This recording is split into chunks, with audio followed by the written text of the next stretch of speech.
goes to the end zone. WING 1410 Dayton's ESPN Radio. It's the Justin Kinner Show, live here on ESPN Dayton, 1410 Wing AM. Tweet the show at 1410 Kinner or give us a call at 457-9464. We now send you to the Wing Studios in Kettering. Here's your host, Justin Kinner.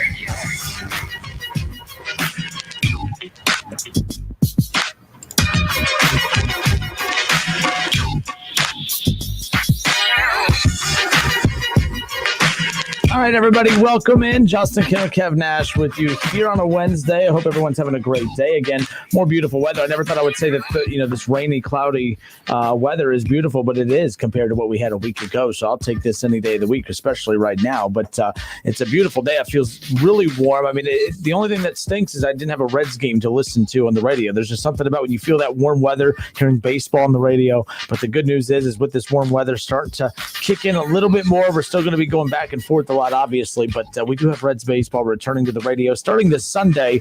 Reds spring training action, the Cincinnati Reds, the Cleveland baseball team. 3:00 will be the first pitch, and you can catch it all right here, as well as all games during the spring training season and regular season on Dayton's home of the Reds, 1410 ESPN Radio. So, Kev, just another busy day at the office, I'm sure. Absolutely. You know how we do here at the radio station. We do a lot of things before we actually crack the microphone, behind the scenes. You do, not me. I don't do a thing. Making things operate, making things go over the air nice and smooth, and then we talk about sports for 3 hours. Let's do it. So I wanted to open up with this. ESPN, of course, right now, I mean, every time you go to their, anytime you cover anything with them right now or look at anything that they put out there right now, it's always a list. We're in that list time of year as we're heading into March Madness. We're, slowly walking into spring training. We're past the NFL season now. The Super Bowl's in the past, and it's still, 2 months is a long time between now and the draft, and there's always going to be draft conversation to have, especially as the mock drafts continue to come out. But for right now, this one caught my attention. A lot of these lists I always come across, then I just move on from them. But this one caught my attention because I think it definitely involves the future success of Ohio State, which I don't think anyone is doubting the success of Ohio State moving forward. But we all know that it's always going to start at the quarterback position. ESPN put out an article, College Football's Top 25 Future Quarterback Power Rankings. Now, they just combined a bunch of stuff. They had a top 25 mixed with future quarterbacks, mixed with power rankings. I mean, it's unbelievable. But college football's top 25 future quarterback power rankings. When I started to break down this list, I couldn't believe that I had to scroll quite a few times before I finally got to Ohio State on this list. When you look at the talent that Ryan Day has coming in, it's pretty damn impressive because it's not just one or two, it's every single one of them. There's an argument for every quarterback coming into Ohio State to be the starting quarterback for the next 3 or 4 years. For instance, C.J. Stroud and Jack Miller both have 4 years of eligibility remaining. Both were freshmen this past season, but no eligibility was counted towards anyone's service time, if that's what you want to call it in college. That's what it's called in baseball. But regardless, they're going to keep that extra year of eligibility moving forward. So you have 4 more years still of C.J. Stroud and Jack Miller, 3 if they pan out to be what we're hoping they're going to be. And then, there's also Kyle McCord. He's ESPN's number 5 pocket passer. He's the number 31 overall player in the 21 class. And then Ohio State, if you don't remember, one of the last parting gifts that Ryan Day and Ohio State gave to the Texas Longhorns before they fired Tom Herman, well, it's that they were able to get the top quarterback in the entire state of Texas to flip to Ohio State, Quinn Ewers. I hope I'm pronouncing his name right, but he's ESPN's number 1 overall prospect for next season. So you have 5 years of tremendous you have 4 or 5 plus years of tremendous great quarterback play coming up here. And that's just what Ryan Day has brought in for these next 2 recruiting classes. I mean, trust me, Ohio State, we can question who's going to be at linebacker, what the secondary is going to look like, what the offensive line. The one thing I think we should not doubt is quarterback. But again, with all of those, it's amazing to me how Ohio State comes in at number 5 on this list. There are 4 teams who are set up better at quarterback than Ohio State. I don't know why. Maybe I'm being a Buckeye homer for the first time in a while, but I had a hard time buying into that. It depends on who's in front of them. Let's see who's in front of them. I want to hear this. So I purposely did that of just highlighting who Ohio State had because of, for them to have 4, 5 of the top quarterbacks in the country in the next couple of recruiting classes, I'm expecting a pretty heavy load of talent on these teams ahead, right? You would think. Right. So let's start with the number 1 team. So again, if you're just tuning in, it's the Justin Kinner Show with Kev Nash. I'm Justin Kinner. He's Kev Nash. And again, ESPN put out an article, College Football's Top 25 Future Quarterback Power Rankings.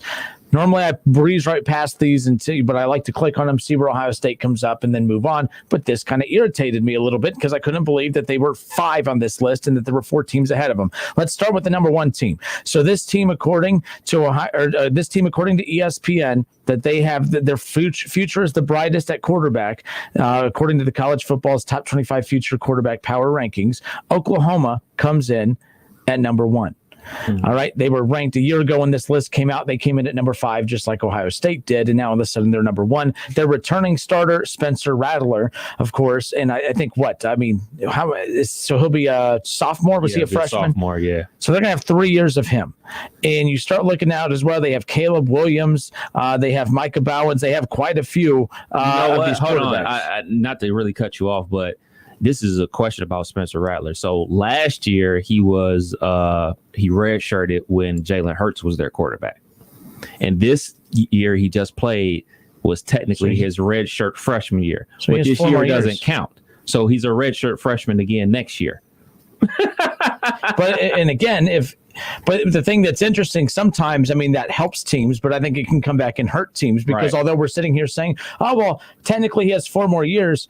Well, technically nothing. He could ball out this coming up year and be gone for Oklahoma because you just need 3 years out of high school and then boom, you could be in the NFL. So although it sounds like, oh man, Oklahoma, they're set up for a long time with Spencer Rattler, we still may be heading into the season and it be the last season for him at Oklahoma. That's really where we could be with that. But they have Oklahoma ahead of them. And I think a lot of these teams, it's just mainly because we are familiar with who some of these guys are. I think Ohio State, it's a question mark. But again, when you start looking at how the parallel between where Spencer Rattler and these other top quarterbacks are ranked in their rankings versus what Ohio State has. Ohio State's guys are ranked ahead of these guys. So that's what I find, fascinating. But again, this talks about Oklahoma. After a 2-year gap, Oklahoma returns to the top of this rankings list. Although OU in 2020 didn't have a Heisman Trophy winner finalist for the first time in 4 years, since 2015, 5 years. The future looks bright at this position. We talked about Rattler, who passed for 3,000 yards last year, 28 touchdowns, completed nearly 70% of his passes, his first team all Big 12. But he could go to the NFL after this year, as we talked about, but he seems like a decent candidate to play possibly 2 more years under Lincoln Riley. Of course, he could go after this year and be one of the top quarterbacks taken, or potentially be the quarterback taken after next season. So who knows how that's going to pan out, big picture, because there's not a lot. Rattler might leave after this year too, Kev, because there is no big name quarterback. There's no Trevor Lawrence. There's no Justin Fields. He may be the name. He may be the face of the quarterbacks of that time when that time comes. So it's going to be interesting. But they do have Caleb Williams, ESPN's top-rated dual-threat quarterback, and the number 16 overall player in this upcoming recruiting class. They also added the transfer from Penn State, and I think it's Micah Bowens. He's an ESPN 300 quarterback from 2020. So again, that's impressive. I still don't understand. I just think it's because you know who Rattler is, that's why you have him at the number 1 spot. I still find that fascinating that Ohio State is 4 teams behind this team. Good quarterbacks, but I still feel like Ohio State's set up for more. They're deeper. They have more options. Yeah, that's fair. I think you're right. I think it does go all the way down to the simple fact that Spencer Rattler has a year under his belt already, and the prospects that Ohio State has coming in to be starting quarterbacks next year have not played a game. A couple guys got into some mop-up duty and everything like that, but Spencer Rattler not only has a redshirt year under Lincoln Riley in that system, but he's also played an entire season. So I believe that will get him a leg up because, he has the experience that the Buckeye guys don't have. All right, coming in at number 2 on this ESPN's top 25 quarterbacks power ranking list, the Clemson Tigers. And of course, they do not have a returning starter. Of course, Trevor Lawrence, most likely he is going to be the number 1 overall pick in this upcoming NFL draft here in 2 weeks. But with Trevor Lawrence gone now, with him sidelined this past year due to COVID, we got an opportunity to see DJ Uiagalelei. I butchered DJ. I mispronounced DJ. I was so focused on Uiagalelei that I mispronounced DJ. How about that? DJ Uiagalelei. He started in his place. He, had that monster game against Notre Dame, threw for 430 plus yards. It was the most the Irish have ever allowed, by the way. I found that fascinating. Wow. That no Irish team has ever given up that many yards to a quarterback. So I found that fascinating. But really? Yeah. Not even when Troy Smith lit him up in the Fiesta Bowl that year. I don't know what the final was, but it wasn't for 400. Unless it was 438, but 439 was the exact total. And no quarterback has ever thrown for more yards against Notre Dame than what DJ. I did it again. DJ Uiagalelei. So there's that. But again, last season, Kev, for a guy that didn't start nearly threw for 1,000 yards. He threw for 800 yards, 4 touchdowns, 0 interceptions, in only 2 starts. And that one, I mean, and let's be honest, they were 2 bad games for Clemson because the 2 games he played, I believe it was Boston College. Yeah.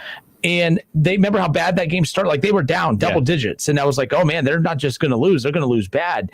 And then all of a sudden they came back and won, and he had a monster game as well. But then of course they, played well to get the win, but then they lose the next game with him as the starter to Notre Dame. Right. But they also have a sophomore and another name I cannot pronounce. I think it's Tyson. It almost looks like Pikachu. I have no clue what his last name is. PH. Yep. Yeah, I know you're talking about. But he's an ESPN 300 quarterback of this previous class, 2 classes ago in 2019. But he's the reserve behind Uiagalelei. And then they have Bubba Chandler. How about that name? Bubba Chandler. That has NFL written all over it, right? He's a 4-star 21 prospect from Georgia. The only potential concern here could be who plays quarterback in 2023 for Clemson. Bottom line is, again, I'm looking at this, other than knowing who your quarterback is for 1 and 2, there's nothing in here that makes me feel like these 2 teams have it set at quarterback. For Ohio State, who has 5 of the best quarterbacks in the country in the next 2 recruiting classes combined. I just don't get how Ohio State is so low on this list. I can understand because DJ has starts. He has game experience. I am about recruiting, and Keith Byers talks about it too. You can be a main guy in high school and be so great and everything like that, but show me. I want to see before I'm willing to buy in on the recruiting class and all these recruits that Ohio State has. Of course, we're going to love them because they're Buckeyes, but I want to see it. I want to see it before I'm willing to anoint them the next guy to be carrying the throne for Ohio State football. That's all. So I can understand where they're coming from with DJ leading the pack for Clemson and everything like that. Again, and by the way, I'm not even saying that I am not disagreeing that these 2 teams are set at quarterback, but I'm also seeing 3 names. I'm seeing 2 names for Oklahoma. When I look at Ohio State, it's 5. Like literally, I mean, you're going to hit on one of those, right? Like that's why I'm saying Ohio State should be one on this list, because you're going to hit one of those. Is going to be a Trevor Lawrence. One of those is going to be a Justin Fields. They should. Like if Ohio State doesn't capitalize on one of these, if not 2 of these, I think that's a problem. I think that they need to go all in on 2 of these guys, because you're not keeping all 5 for the next 4 years. And technically, although Jack Miller and CJ Stroud, nothing counted against them this year eligibility wise, if they are as advertised, they could only be playing for 2 more years at Ohio State. And one of them might say, hey, I'm not going to wait. I'm not going to be Mac Jones and wait here for 4 or 5 years before I get my opportunity. I just don't see that happening. USC comes in at number 3. Mm-hmm. Now they have the Kedon Slovis kid. Yep. And again, look, now the problem is USC, they had the decommitments from coveted recruits like Bryce Young and Jake Garcia in the last couple of years. USC still set up well at quarterback though, especially through the 2023 season with Slovis. Now, and look, in projecting anything for USC beyond 21, it gets tricky. You have Clay Helton, he occupies probably like the hottest of seats, right? I don't understand how he's always on the hot seat. And Dan Campbell's always moving up everywhere. I mean, Dan Campbell loses more games than this dude, and Campbell's always on the next big list of names for every big job out there. But yes, I think he got hired on the hot seat, to be honest with you. Obviously so, because people want him out of here. Like, I was almost rooting for USC to go undefeated last year, and I wanted to see how people were going to react to him and him leading the USC program next year. Unfortunately for them, they end up losing their game and everything like that, and they weren't able to compete for the Pac-12 championship and everything like that. But they were undefeated last year, and people were like, yeah, so when Herb takes over, like, dang. Like, and I definitely thought that's where he was going. They're literally 5-0. Like, yeah, we're not buying it. Once Herb takes over, they're really going to take off. So, yeah, well, we know where Urban is now in the NFL. So there's that. But, but look, good for USC for sticking with them, because they could have just fired him and said, well, we're going to go after Urban. If we don't get him, we'll find someone else. I don't think he's done a horrible job, but the Pac-12 needs someone like USC to step up. The problem is they're not doing a good job based on USC standards. Right. If UCLA is like this, we're probably saying, they're pretty good. They're doing a good job. Yeah. But that's not the case. Chip Kelly, by the way, he needs to figure it out too, because he has not been the same since coming back either. But look, so the Slovis kid, he threw for like 3,500 yards. Mm-hmm. his freshman year. He didn't do that again this past year. Again, they only, 6 games? Yeah. I think it was only 6 games. I think he finished with under 2,000 yards. Yeah, so 1,900 yards. He had 17 touchdowns, and which, by the way, and that's a lot for just a few games. The kid could throw the ball, and I think USC, really big picture, if you played an entire regular season last year, they're probably in the playoff picture. I'm surprised that the Pac-12 did not even fight to get into the playoff. I don't mean the teams, I mean the conference. I mean, even knowing that you didn't have a chance to get in, I still am pretty appalled that the Pac-12 didn't even fight to get representation in the playoff, right? Like, they didn't play any more games or less games than Ohio State did to get into the playoff. So yeah, and that's why they're getting rid of their commissioner, Larry Scott, because he's not doing a good job. He's not. They haven't replaced him, right? I knew that. No, they haven't done so yet, but they're not. They already announced they're not renewing the contract and everything like that. And the contract they're in with their TV network, it's on channels nobody has and everything like that. Not even people out there on the West Coast have it. I told you my brother, he lives in Las Vegas and everything like that, and they can't find USC games sometimes. Like, he's at the Buckeye bar, and there'll be UFC fans coming there, and they're trying to find a USC game. Like, that's a problem, and that all goes back to commissioner and them getting TV networks and also getting money for their schools and everything like that. There's a ton of schools out there that feel like he's not representing them in the right light, and I can't knock him for it because, like you said,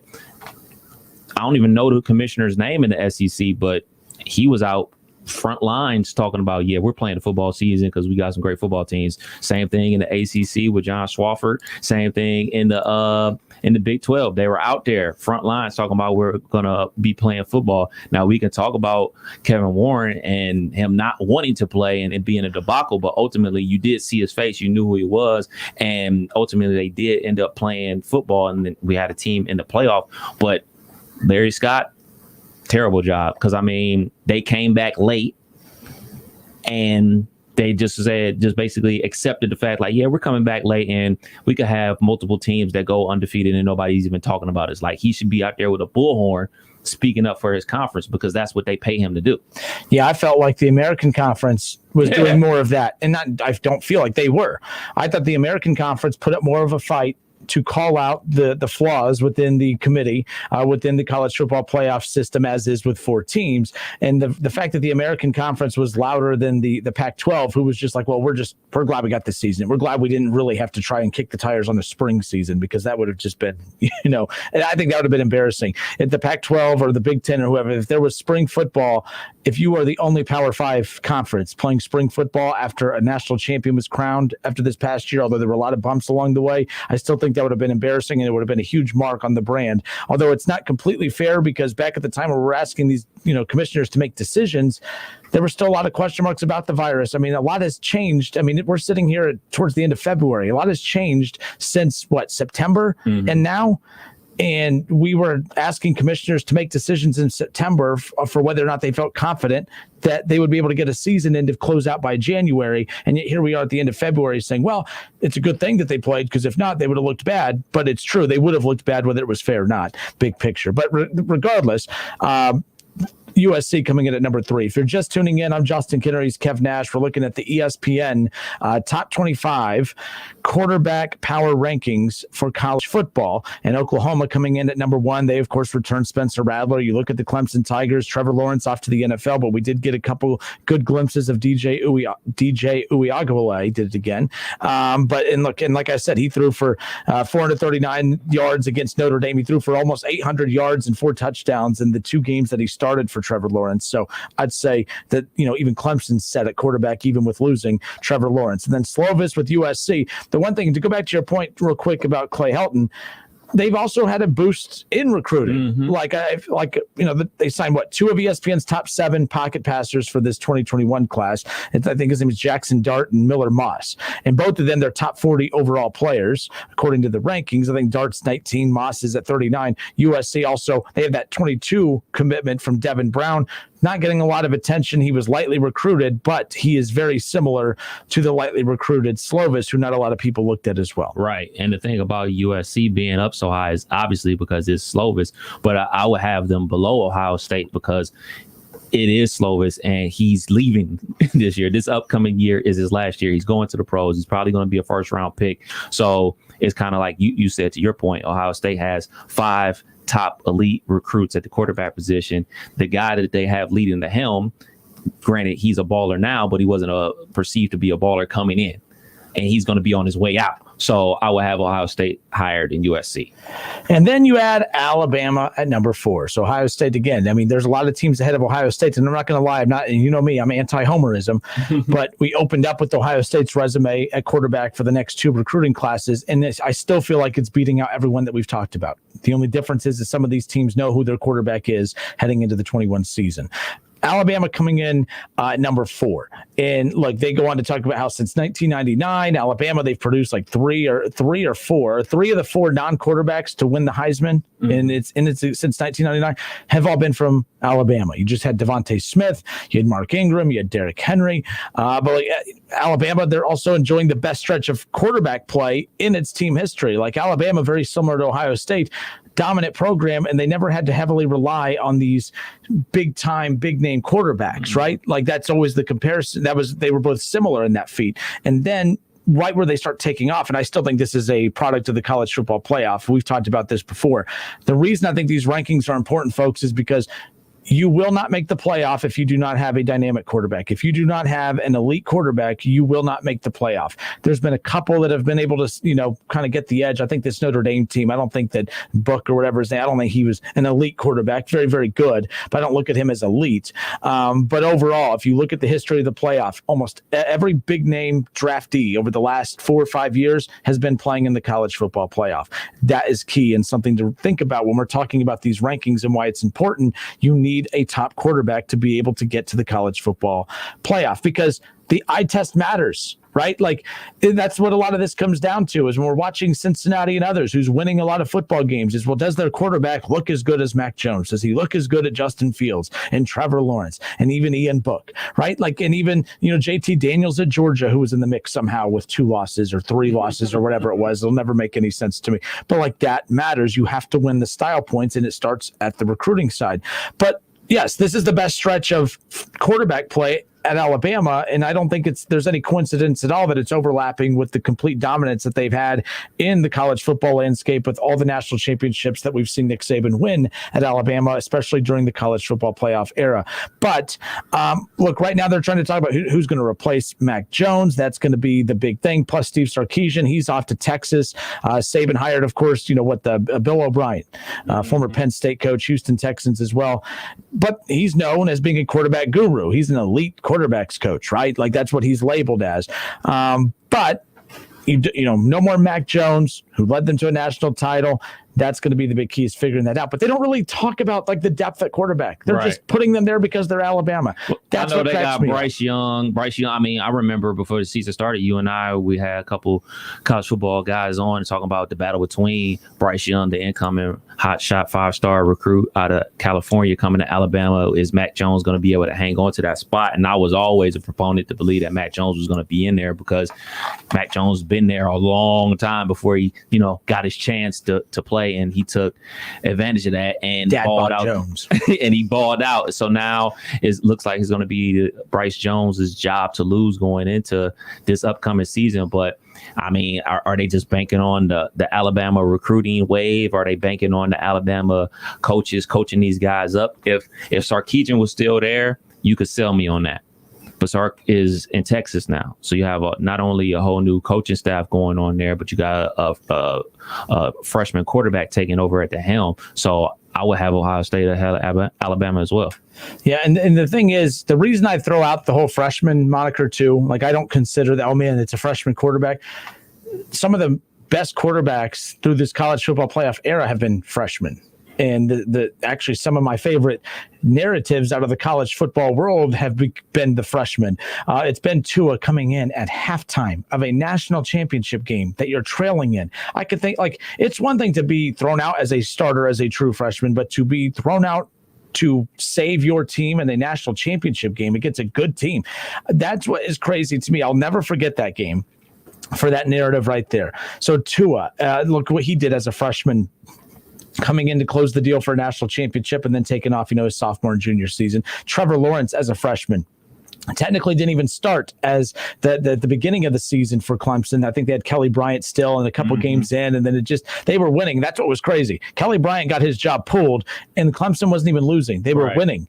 And they were winning, but they weren't winning comfortably. Just something was off. They didn't feel like they had an offense that was an elite offense that was going to keep them in that college football playoff conversation. So they handed off to Trevor Lawrence, and the rest is history. He wins a national championship as a freshman. So that's why I'm looking at the success of these quarterbacks who are coming in and dominating the college football landscape. And it's like, when you're Alabama, when you're Clemson, when you're Ohio State, and yes, even USC and others, I don't give you as much leeway with the freshman rule, because you're getting the best of the best. And right now, if you want me to believe that they're the best of the best, they need to be on par with what the best of the best has been doing. Although it only has been in the last 4 or 5 years that we've seen the freshmen come in and just dominate. Not saying it hasn't happened before. I think for the whole freshman thing is like, yeah, you can have freshmen come in at a position like a quarterback, which is a very important position, obviously, but you have to have all those guys around them.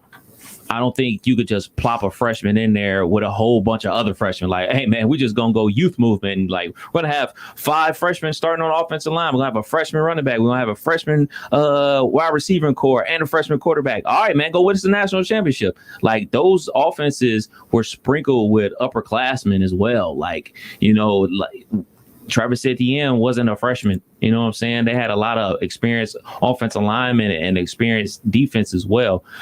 So I don't necessarily believe that, all right, yeah, we could just go out there and win with freshmen, but you can win if you have an elite talent and you happen to be a freshman. But I don't think you would just go out there and say, all right, freshmen, upperclassmen, hit the bench. We got the new guys here. We got the new recruits in here. So let's go do this. I think the experience of playing games, the being in a weight room for a couple years, putting that grown man strength on you goes a long mile. Because I know the new thing is guys enrolling in January and being ready for the fall season and everything like that. Well, you can build a lot of muscle mass and be in great shape from January to September. But imagine if you've been there for 4 years in the weight room with Coach Mick.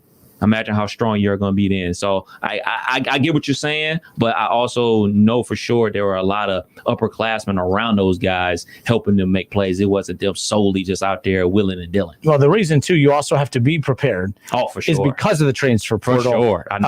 Because a lot of times, there's a reason that Mac Jones is leaving and it's up to a freshman now, or a sophomore, I guess. Or is he? He's a freshman. So there's, Mac Jones leaves and there's a freshman. It's not, because there is no Mac Jones. And what I mean by that, not the physical Mac Jones, I mean who Mac Jones was. Look, I bashed on Mac Jones yesterday. I do got to give the kid a ton of credit, because in today's day and age, when it's all about, oh no, I want to transfer, I want to play now, which there's nothing wrong with that, by the way. I don't know why I don't criticize kids for that. I will never put a kid transferring like Joe Burrow. I joke all the time, but the bottom line is I never looked at him as quitting on Ohio State. He stayed there through the spring game. He competed all off season. To me, quitting is you're not even going to try to participate. You're not even going to try and go head to head with this guy. You're just going to leave.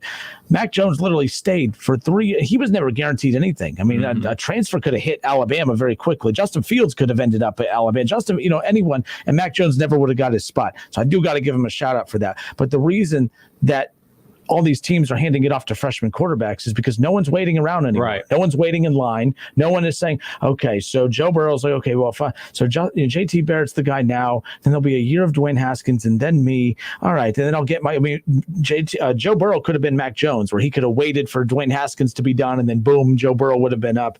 So who knows how that would have worked. You're 100% right. That's how it used to be. People used to go to Mac Jones route. They used to come in, they used to redshirt, then be the backup, and then they finally get their chance, quote unquote, their redshirt junior year. So they play their redshirt junior year and their senior year, and then they go off to the pros. That just doesn't happen anymore. And that goes back to recruiting. Like when you get guys that are 4 and 5 star recruits like a Tua and a Jalen Hurts, and they come in there and they ball out, it's important to, get that 3-star like a Mac Jones that you feel like, all right, we're set at the position for the starter. Let's develop him just in case and have what do they call it? A program guy that'll stick around and then, can help us win games. We're not necessarily dependent on him to do that. But in Mac Jones' case, he took the leap. He took the opportunity and ran with it. And now he's about to be rewarded for that and being an NFL first round pick. That's what you got to do. Like, you can't, like, I get what Ohio State is doing, just loading up on these 5-star, loading up on talent, basically. But just like you said, and we all know, all right, man, they got 5, 4, and 5-star recruits in the quarterback room. We know that 3 of them ain't going to be there. Like, the likelihood of all of them. Just 4 of them might not, Kev. Let me, like, real quick, like, at Ohio State, the reason they were able to stockpile at quarterback in years past is they weren't getting the number 1 quarterback, the number 2 quarterback. Like, they were getting quarterbacks that were a little bit further back in the recruiting cycle. And what I mean by that is like, for JT Barrett, he was good, but he wasn't, the NFL was never calling his name. He was never tempted to leave early to go to the NFL. He wasn't that good. Right? He was really good, a tremendous college quarterback, but he was really good. But the NFL was never calling his name. And that, then you also had guys behind him that kind of fit that mold too. Joe Burrow wasn't Joe Burrow. I mean, Joe Burrow almost turned into Joe Burrow overnight because of finding the right system with LSU. The Joe Burrow that left Ohio State was not the Joe Burrow that was hoisting up the Heisman Trophy and the National Championship Trophy either. But I say that because Ohio State has never had to juggle this much talent at quarterback. They've always had talent. They have always juggled talent, whether it was, Tressel, whether it was Urban, and now it's Ryan Day. But I'm looking at the CJ Stroud and Jack Miller. These are all top of the line quarterbacks. You said 3. I'm being dramatic here, but why would any of the guys that don't win the starting job in the next 2 years, like if Ewers might not even actually come to Ohio State, if Stroud comes out and balls out and he's the guy for the next 2 or 3 years, why would Ewers want to come here? He's the number 1 prospect out of Texas. He could easily head elsewhere and be a starter somewhere else. So that's all I mean by, Georgia, for instance, they have JT Daniels, 1 more year of him. Okay. They could easily, and they come up number 6 on this. So I haven't even paid attention to what they have coming up the pipeline, but Ewers could say, well, I'll just transfer to Georgia and I could play right away at Georgia and not have to wait in line for Jack Miller and you or these other guys.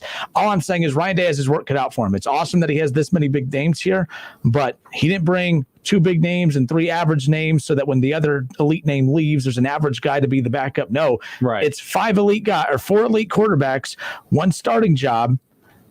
And I could see a situation where 3 or 4 of those guys all say, forget it, I'm not staying. I want to go be a starter elsewhere, because every one of those guys is an elite quarterback. So. Yeah, I mean, it's not like the running back position where, you're going to get a couple carries, even though, like, all right, hey, JK is going to get 20 carries. I'm going to get like 10 carries a game. It isn't like the wide receiver position where you got 3 guys out there like, all right, man, they can't run routes all day. I'm going to get some reps. It's not like a linebacker position. I'm going to get some reps, offensive line. Like 9 times out of 10, when you pick your quarterback, and he's your guy going forward. So, yeah, I mean, with the quarterback position, these guys, especially guys this highly touted, guys that have been told that they have been great and they have the 5 stars and they get letters from everywhere. They've been recruited by everybody.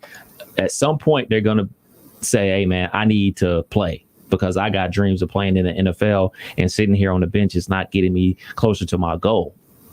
All right. And see, so CJ Stroud, let's say he's named the starter. I think he will be. I think he's going to be named the starter for this coming up season. But you have Jack Miller and Kyle McCord. I think whoever wins the backup job is okay to stay this year. But I think, let's say Kyle McCord's the 3rd string quarterback. Okay. He's ESPN's number 5 pocket passer. Okay. For this year's coming up class, he could just say, okay, I'm not going to be, it's one thing to be a backup, but I'm not going to be the 3rd string guy. I'm going to transfer out. So then he's going to go. So CJ Stroud's the starter heading into next year. You have the freshman Quinn Ewers coming into 22. Jack Miller was the backup in 21. Jack Miller, all right, believes should be a starter too. Jack Miller could end up transferring out because he doesn't want to be, he will no longer be the backup. I think Ewers will pass him as the backup in 2022. And then you have a real big controversy there, because Ewers, if he lives, I mean, think about all the number 1 quarterbacks coming in to the last couple of Trevor Lawrence. Imagine Trevor Lawrence actually having to sit behind Kelly Bryant the entire year that year. It would have cost him a national championship probably. So let's say Stroud's really good, but Ewers is that much better. Now you're going to tell Stroud, who's been a starter for a year and a half now, that, oh, you're not our starter anymore. We're going to go to Ewers. Now Stroud's mad and he's going to leave. So I'm breaking down that scenario because that's how this works. There's a reason all these guys just bail. And I think, bail has a negative connotation to it, but there's a reason that a lot of these guys don't stick around because, hey, they're starting jobs for them elsewhere. And that's what I see brewing at Ohio State. That's my biggest concern moving forward with that bunch of guys, big picture. These are good problems, though. Oh, absolutely. I mean, I would rather be them than your Pittsburgh Steelers. right, folks, it's the Justin Kinner Show with Kev Nash. We'll step away for a few moments, but I found that list fascinating. Do I believe that there are 4 teams in college football that are better set at quarterback moving forward over the next 5 years? I do not. I think when you look at the talent Ohio State has coming in, and there's good talent to those other programs as well, but Quinn Ewers, Kyle McCord, C.J. Stroud, Jack Miller, good for Ryan Day. But Ryan Day, you brought him in here, but hopefully you know how to manage it, because if they can really mess this up quickly if it's not managed correctly. I'm going to throw out this scenario one more time. Stroud's named the starter. Jack Miller's the backup. The Buckeyes are fine for this year. Mm-hmm. McCord, though, will not be a third-string quarterback. I think McCord will end up transferring out first. If I had to rank who's transferring out first, I think McCord's on the way out. All right, Jack Miller's the backup. C.J. Stroud. And then next year for 22, Ewers comes in. Jack Miller was the backup to Stroud the year before, so the pecking order would mean Ewers, the number 1 quarterback in 22, all of a sudden comes in, and you mean to tell me that the number 1 quarterback in 22 is going to be the third-string quarterback behind Jack Miller? I don't think so. So Jack Miller now will transfer out. And then you have Ewers as the number 2 quarterback. Well, now Ewers all of a sudden, who will most likely be better than Stroud, okay? Now Stroud thinks it's his job, but this is where that dilemma comes in for Ryan Day. Like what Dabo had to do with Kelly Bryant and Trevor Lawrence, we're going to have to pull you as being the starter, as the bridge guy from, of course, Deshaun Watson to Trevor Lawrence. That's what Stroud's going to be. He's going to be the bridge guy between Justin Fields and this Ewers kid coming in 2 years. That's my concern. So then you're going to lose McCord, you're going to lose Jack Miller, and you could potentially lose C.J. Stroud, who is not going to be comfortable just being delegated to a backup role after being the starter at the Ohio State University. So I'm really curious what the 23 quarterbacks are going to look like. So there you go. The thing about it is, that's why recruiting is so important, and that's why getting relationships with young kids is so important, to try to understand who they are as a person, not just who they are as an athlete. Because we can look at 2 cases. We can look at the case of Joe Burrow. Joe Burrow, All-American guy, former point guard for his basketball team, all that great stuff, former baseball player, all that great stuff. He sticks it out at Ohio State after redshirting and being a backup, graduates. So then he's allowed to pick his own destiny. So he ends up at LSU, has a average year as his first time starting, then balls out of his mind as a senior and the first overall pick. And then we have our favorite Buckeye. Once a Buckeye, always a Buckeye. There we go. Tate Martell, unless you're Tate Martell. Tate Martell, he comes in, red shirts, adapting to the Buckeye culture and everything like that, plays the backup role, and then that's where it turns. It turns when Ohio State decides to bring in a hot shot in Fields, and he decides he doesn't want to compete with Fields, and he decides to transfer and ends up in Miami, and then just ends up not playing, and then ends up opting out, and then we don't even know where he is right now. So that's why getting to know these kids, who they are off the field as people, and figuring out, can they fit into our culture? Can we get him to buy into what we're doing, as well as him achieving his goals? Because I'll say this until I'm blue in the face. I believe Ohio State would have been exactly where they wanted to be if Tate was the quarterback. I think they would have lost that game to Clemson as well. But I just think that if he was able to buy in to what everything Ohio State was doing, we'd have been fine. But he wasn't willing to buy in all the way and compete. He was expected to say, like, all right, man, I played the backup to JT. I played the backup to Haskins. It's my turn. Give it to me. He wasn't willing to earn it. And so he decided to leave. You want guys that are willing to earn the opportunity to be a Buckeye and be a starter for the Buckeyes. He wasn't willing to do it. That's why he left, and that's why he's in limbo. So that's up to the coaches to figure out guys that can do it. And more importantly, man, like, you could have graduated and then picked your own destiny. Like, the Joe Burrow situation is the ideal situation for a guy that it doesn't work out at your first school. Like, we look at the kid from Georgia, DeJuan Mathis. He got recruited by Ohio State. He was a hotshot freshman, 4-star. He goes down there. The Georgia doesn't work out. Transfers halfway through the season. Now he's at Temple. So if you stick it out and handle your business inside the classroom and you graduate, you can go anywhere. You can go anywhere you want to go. I mean, no knock on Temple, but I'm pretty sure you're a 4-star recruit. You could have had your pick of the litter, but now you're at Temple. Yeah, I remember Matthew Baldwin, another Ohio State transfer that ended up at TCU. All right, folks, it's the Justin Kinner Show with Kev Nash. We are live on Facebook, and that was a longer conversation on this than I expected, but it's fun talking college football. I love college football. Yeah, you lost track of the clock too, didn't you? Yes, I did. Yeah, we both did. So we got a lot, it's fine. We'll make it work. We're live on Facebook. Head to Facebook, search the Justin Kinner Show. You can jump in on the conversation. Vince on Facebook says OSU will not have all those guys for long. However, whoever wins the job for 21 will cause one or maybe two guys to transfer. Highly recruited quarterbacks don't want to sit for a couple of years to get their shot. And we've talked about that's the reality of it. He's not wrong. Whether we think, you can have the conversation of, is that right or wrong? That's a different conversation that we're not having at the moment. But the reality is he's right. That's the case. That's what, Mac Jones, I think because we hate Alabama and they drive us nuts, I don't think we appreciated that storyline as much as it should have been appreciated. Mac Jones, I did think that was pretty damn cool. He literally, I didn't realize if that was here in Ohio. You imagine how much would have been all over that. he stuck that out, man, and I give him credit. But I also will never say that is what other quarterbacks should do as well, because you know what happens when you get 1 year as a starter in college and you're trying to get to the NFL? Boobs like us. You know what we say? Dissecting. He didn't play anybody. He didn't have enough reps. Or he only played for 1 year. Yeah. Dwayne Haskins is a prime example of that. Now, Dwayne Haskins could have come back, could have dominated in year 2. You know what I mean? But that's, again, a separate conversation. The point is Vince, you're right. That's just not the way college football is set up anymore. These kids don't want to wait their turn, mainly because why wait your turn when your turn could be up at another program? Mm-hmm. And let's be clear, these other coaches at other schools are dialing these kids up. They're dialing them up. Hey, man, you're not getting any PT down there, man. We could sure use you at Backyard State University as our starting quarterback. Come on, play for us. And there's a ton of head coaches who are monitoring Ohio State's quarterback situation. Yes. Because like Vince just said, and we've talked about, I would just name those 4 quarterbacks: C.J. Stroud, Jack Miller. You have Kyle McCord, and then the Ewers kid coming in for 22. 2 to 3 of those guys will not be with Ohio State in 23. 2 to 3 of those guys will not be with Ohio State in 23. Ryan Strauss on Facebook says there are players who want to be a player who wins a championship and the man who helps win a title. I will never have an issue with someone who wants to transfer for the chance to be the guy, especially at the quarterback position. So what we just talked about as well, that position is key. Mm-hmm. I'll give you more leeway if you have an NFL future, I guess, is what I'm trying to say too.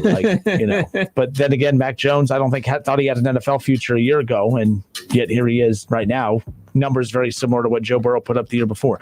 We got to go. That was a long open to the show, but again, I always enjoy some college football discussion. We'll do a little fill in the blank coming up around the corner. We'll have more another update on Tiger Woods. I know that's all that's been all over sports talk today, but we do have an update as far as what led to the crash for Tiger Woods. I have that coming up around the corner as well. We have a little boxing for you. Tyson Fury says he wants to return to the ring. How soon can we expect to see that? And what possible opponents could he be stepping into the ring with? We got a lot to get into. The Dayton Flyers are in action coming up at 6 o'clock coming up here later on this afternoon. So just over 2 hours away from tip off there. A lot to still get into. It's the Justin Kinner Show with Kev Nash, live here on Dayton's ESPN radio station, 1410 Wing AM.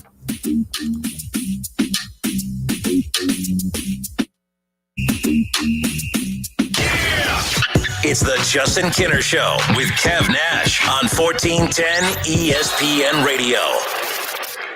ESPN 1410 Wing AM weather. This afternoon will be cloudy and windy with rain, a high near 54. Tonight's going to be mostly cloudy, a low around 28. And tomorrow will be partly cloudy, a high near 42. I'm Pete Spivak for 1410 ESPN Radio. Switch to T-Mobile for Business and get up to 90 days of service free via virtual rebate on your business plan. You get a great deal, the largest 5G network, and first-class benefits like Microsoft 365 on us. It's better for business and only with T-Mobile for Business. Limited time offer. Stop in store for details. Plus taxes and fees for some plans. Virtual Express MasterCard within 8 weeks of receipt of valid submission. Complete port within 60 days. See T-Mobile.com for 5G devices, coverage, and plan details. Tie ball game with the shot clock winding down now. Jones takes the ball to point off the high screen and roll. He puts up the shot at the buzzer, and it's Timothy's Bar and Grill on Brown Street. Dayton Flyers basketball fans can't make it to the arena this season, but want to experience a safe electric college game day atmosphere? Timothy's Bar and Grill is the spot to support the Flyers all season long. Follow Timothy's Bar and Grill on Facebook and Twitter for select game day specials. Go Flyers! Hi, I'm Sales Manager Jason High at Germain Honda, Beaver Creek, proud recipient of the prestigious President's Award.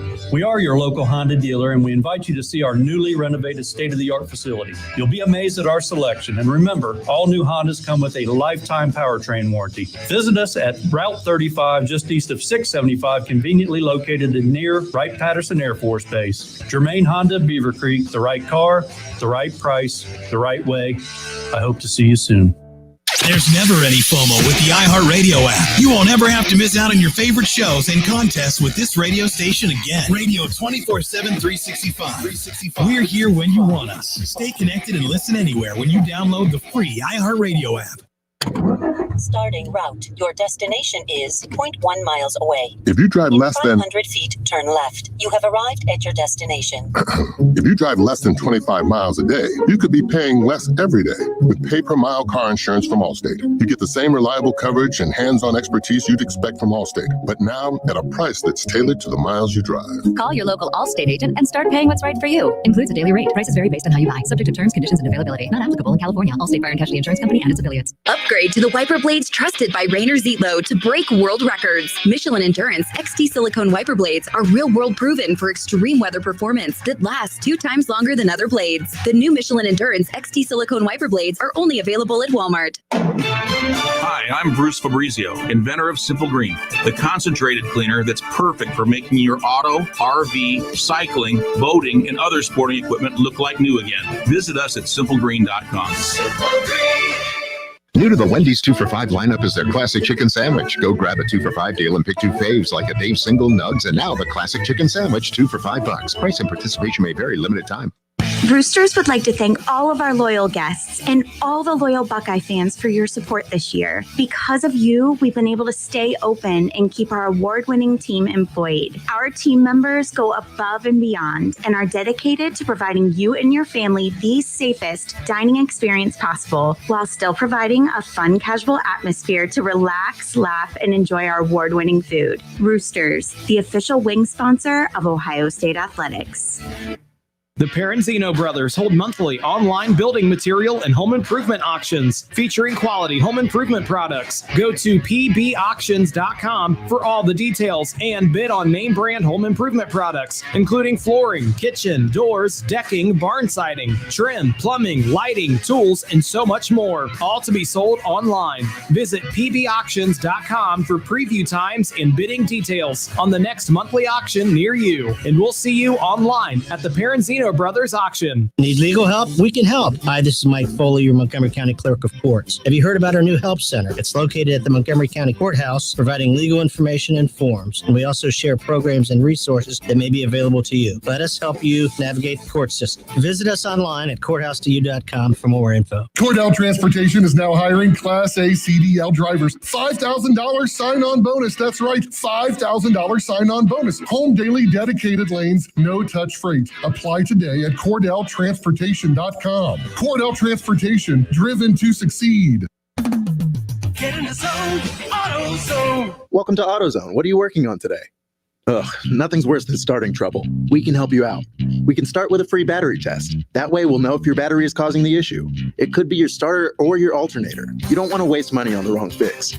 And if you do need a new battery, we've got you covered with a wide selection of replacement batteries. That's what makes us America's #1 battery destination. Claim based on data from the MPD Group 2019. Get in the zone, AutoZone. DSC. There are so many razors out there. How do you choose which one's right for you? Well, at Dollar Shave Club, we got you. With a 6-blade cartridge for daily shavers with short hair and a 4-blade cartridge for less frequent shavers with longer hair. Still confused? Well, we put both blades in one new starter box, so you can test drive both. Check out dollarshaveclub.com/ESPN, dollarshaveclub.com/ESPN, and visit DSC at your nearest store. You've got questions, we got answers. Welcome to the club. Now at a store near you. Now at Menards, save big money on your next project with 11% off everything. Give your home a new look with Tarkett laminate flooring. Tarkett combines design and performance to provide you the looks you love. Durable and water-resistant Aquafloor Plus laminate is $199 a square foot after 11% off. Get 11% off everything now at Menards. Good through February 27th. Savings are a mail-in rebate. Some exclusions apply. See store for details. Save big money at Menards. Merrill Guided Investing. Visit merrilledge.com/investing goals. Merrill Lynch, Pierce, Fenner, and Smith Incorporated, both a registered broker-dealer and investment advisor. Member SIPC. Hey everybody, it's Stephen A. Smith, and everyone knows my feelings on Cowboys fans. But really, Justin Kenner, you're a Cowboys fan and a Browns fan? Good Lord have mercy. I don't know what the hell to do with y'all. I really don't. It's the Justin Kenner Show with Kev Nash. Weekdays from 3 to 6 p.m. on 1410 ESPN Radio. College football playoffs, Browns, Bengals, Buckeyes, and more. Catch the Keith Fire Show Mondays at noon on 1410 ESPN Radio.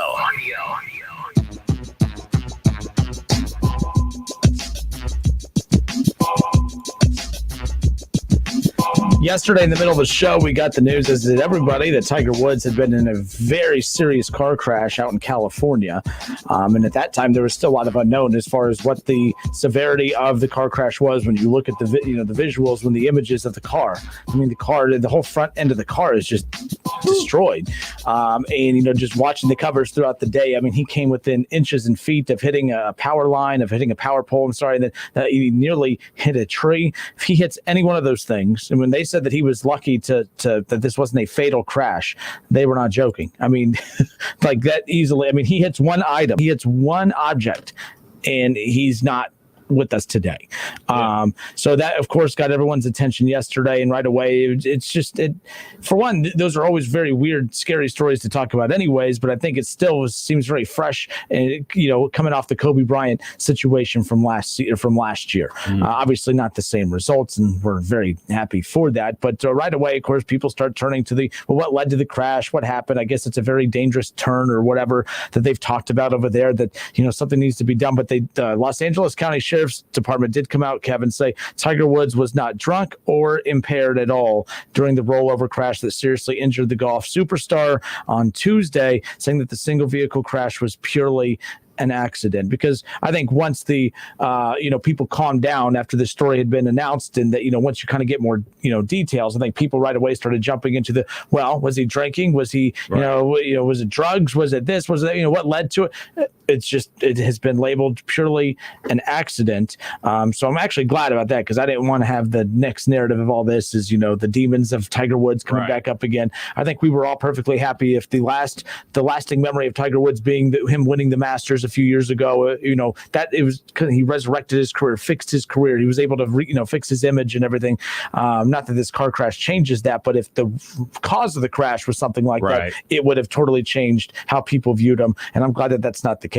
I don't really care about the future of his golfing career. I'm just glad he's okay. It's been cool seeing him golf with his kid. That's been the cool thing, is watching him in the relationship with his kids, through the media as well. And a lot of these golf tournaments, he just golfed with his son in some tournament just a few months ago, which was pretty cool.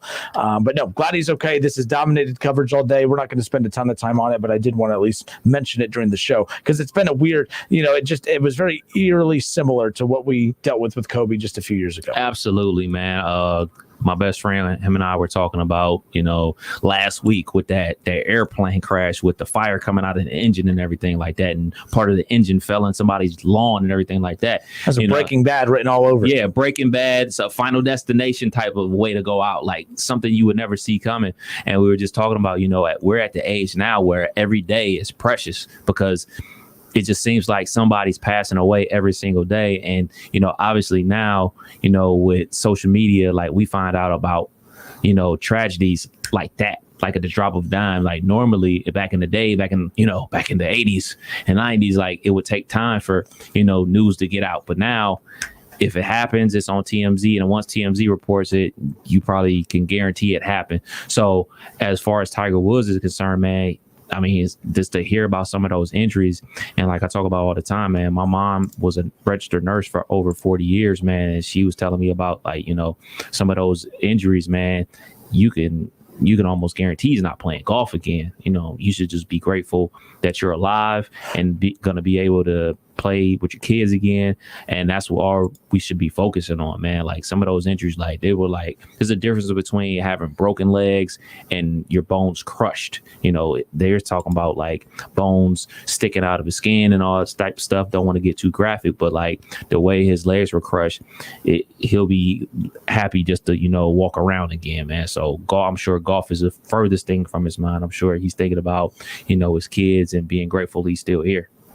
All right, it's the Justin Kinner Show with Kev Nash, live here on Dayton's ESPN radio station, 1410 Wing AM. Another story I wanted to touch on as we close out the 3 o'clock hour, Tyson Fury. We're going to jump into the boxing ring a little bit. Tyson Fury, he hasn't stepped back in the ring since the fight a year ago before the pandemic really took off, correct? No, he got back. He had a tune-up fight after that. Yeah, I believe. Was that on TV? Yeah, hold on. Let's I really don't think he's been back on the tube or back in the ring since then. You might be right. I could be wrong, but either way, I'm excited. The last fight that I remember watching in Tyson Fury, of course, was the big one a year ago. Of course, the Wilder fight. That was it. Yeah, that was. So he hasn't fought in a year. Yeah, and since February 22nd of 2020. And the second that fight was over with, right away, all the attention started turning towards the rematch. You know, the rematch, you know, the third fight between the two. They're split right now. So I'm pretty pumped to see him get back in the ring. He comes out, Tyson Fury announces that he's going to fight twice in 2021. And he's hoping that one of those fights is going to be against Anthony Joshua. That's when people started talking about if Wilder's not next up as far as that next opponent for the, you know, Wilder Fury 3, then who's going to be up next? Joshua obviously is the name that everyone is really looking at and circling, saying that opponent makes a lot of sense and that would be pretty dang cool.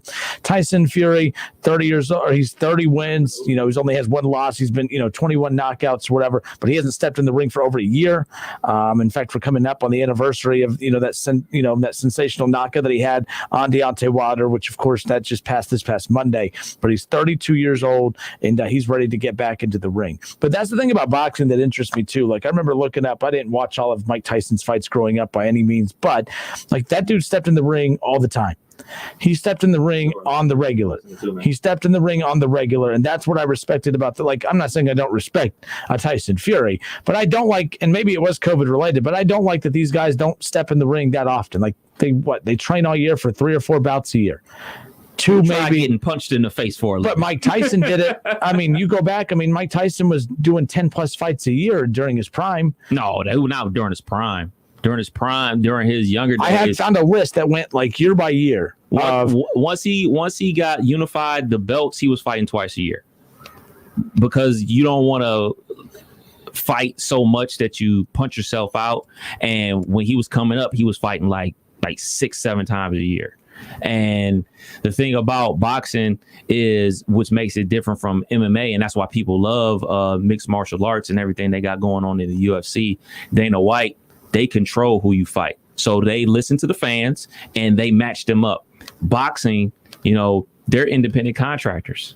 They fight when they wanted to fight. They don't have a boss to report to. They fight. They set it up to fight. That's why everybody, like the real super boxing fans, really look at Floyd with an ire because they respect him because he's 50-0 and everything like that. But they look at him like, well, you manufactured your 50-0. You didn't. It's like Alabama. It's like Alabama's non-conference schedule. Yeah, some people say he manufactured his 50-0 by fighting guys when he wanted to fight them, as opposed to when the people wanted him to fight him. You know what I mean? So when he finally fought Manny Pacquiao, people weren't happy that he fought Manny Pacquiao then. They're like, man, you should have fought him 7 years ago. But he knows from a legacy standpoint. Yes. At the time this fight doesn't have as much. I mean, it had a lot of juice. It did killer pay-per-view numbers, by the way, and they got my money. So, but I remember that too, because that was the thing. This fight's going to be great. It's awesome to see him in the ring, but this fight would have been great, 5 years before that, or even 10 years before that. And he waited. He's a prime opportunist. Mm-hmm. But here's the deal. 20 years from now, when we look back and his 50-0 record, and he's beat Pacquiao. We're not going to remember. There's going to be critics who remember, but overall, he's going to be able to put on his resume, I was 50-0. I beat some of the best out there, including Pacquiao, and that's how it's going to be remembered, right? Floyd, you can't deny anything. Today's his birthday, by the way. You can't deny anything that Floyd is accomplished in that ring, man. He's beat the best of the best, man. I don't care when he fought him. It's something to say to get inside that square circle and throw punches and have punches thrown at you. He doesn't, Floyd, and that's the thing about Floyd. Floyd is the best defensive fighter of all time. Like, as much as I'm my favorite boxer of all time is Pernell Whitaker, and another one of my favorites is Sugar Ray Leonard. Those guys were like defensive experts in making people miss. But the way Floyd did it was he made people miss. He blocked a ton of punches. And, I know Floyd isn't the biggest guy in the world, but you try getting in a ring with a dude and let him punch you in the face about 70 times. Let's see if your nose can hold up. Yeah, well, look, every time I turn into one of his fights, he's just hiding in the corner, ducking out. And you're saying that you're the same one that doesn't like, the no shot clock in basketball because they just hold it out. They just hold the ball to just get to the end of the time. That's him. At the end of, I believe I saw Mayweather equals basketball with no shot clock. That's what he is to me. At the end of every fight, I believe, I think I saw the stat. I don't quote me, but over 90% of his fights, he has thrown and landed more punches than his opponent. So he's not just in there just covering up. Like, he's making people pay for throwing their punches. He's a counter puncher. He waits for you to punch, you miss, he pops you. It's a sweet science, man. Sweet science. Angles, baby. I don't like Mayweather anyways, so it don't matter. All right, folks, we'll be back in a moment. 457-9464. Some calls were coming in. We got that button fixed now, so we're good. So go ahead and give a call back. We'll get you back on the air. We'll be back in a moment. Hour 2 next.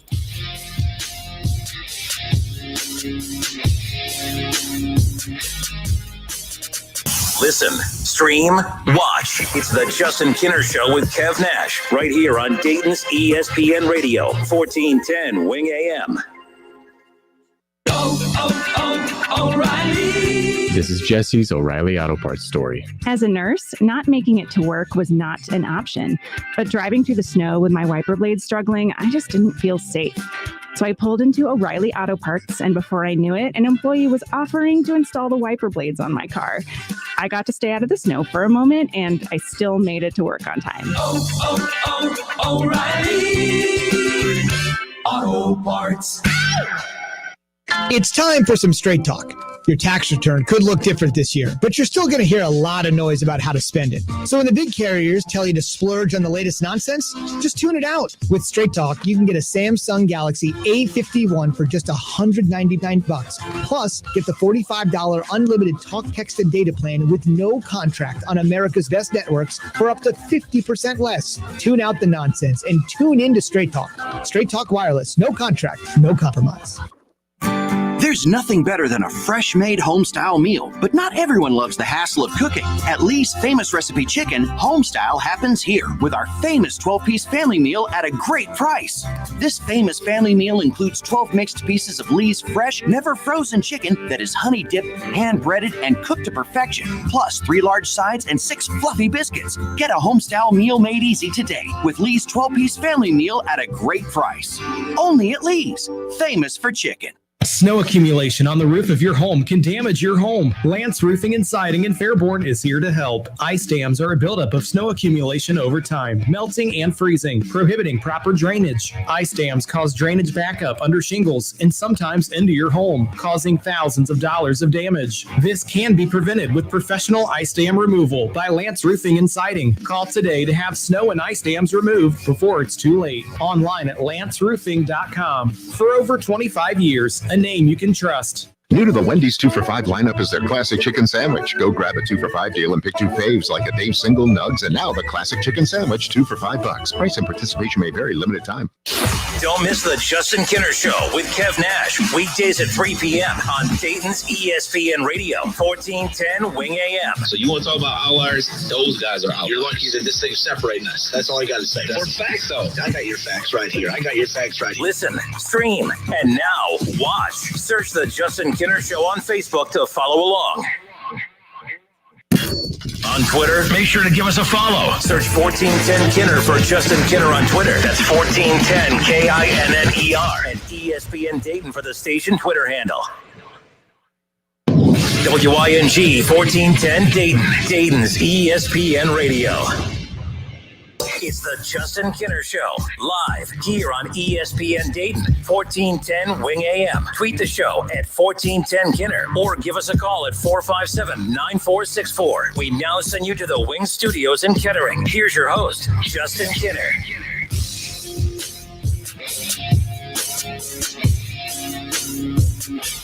All right, and we are back. Justin Kinner, Kev Nash with you here, hour 2 on Dayton's ESPN radio station, 1410 Wing AM. The Dayton Flyers and St. Joe's will kick off coming up here 2 hours from now, just under 2 hours from now. 6 o'clock will be the tip-off in a game that was added just last Friday, I believe. I mean, I don't get why. Look, yesterday, Kev, we were talking about some of the conferences protecting some of their higher seeds by maybe allowing them to duck games, like what we saw out of the Pac or the Big 12 with West Virginia or with Baylor. I'm sorry, but I don't like. I don't think you should be taking away games from your top teams because if they play, they risk losing and blah, blah, blah. So I'm not a fan of that. But here's what I do have a problem with is if I have no problem with conferences who want to take games off the schedule that don't need to be played, that aren't going to have a bearing on any of the seeding in these conference tournaments. So at St. Joe's has won 1 or 2 games, Kev. Like they are just straight garbage. And the Flyers aren't really competing for anything outside of just momentum to take into the conference tournament. So it's one of those things where I'm just looking at a big picture saying, I just don't know why they forced this game on the schedule. Like they didn't need to put UD and St. Joe's together.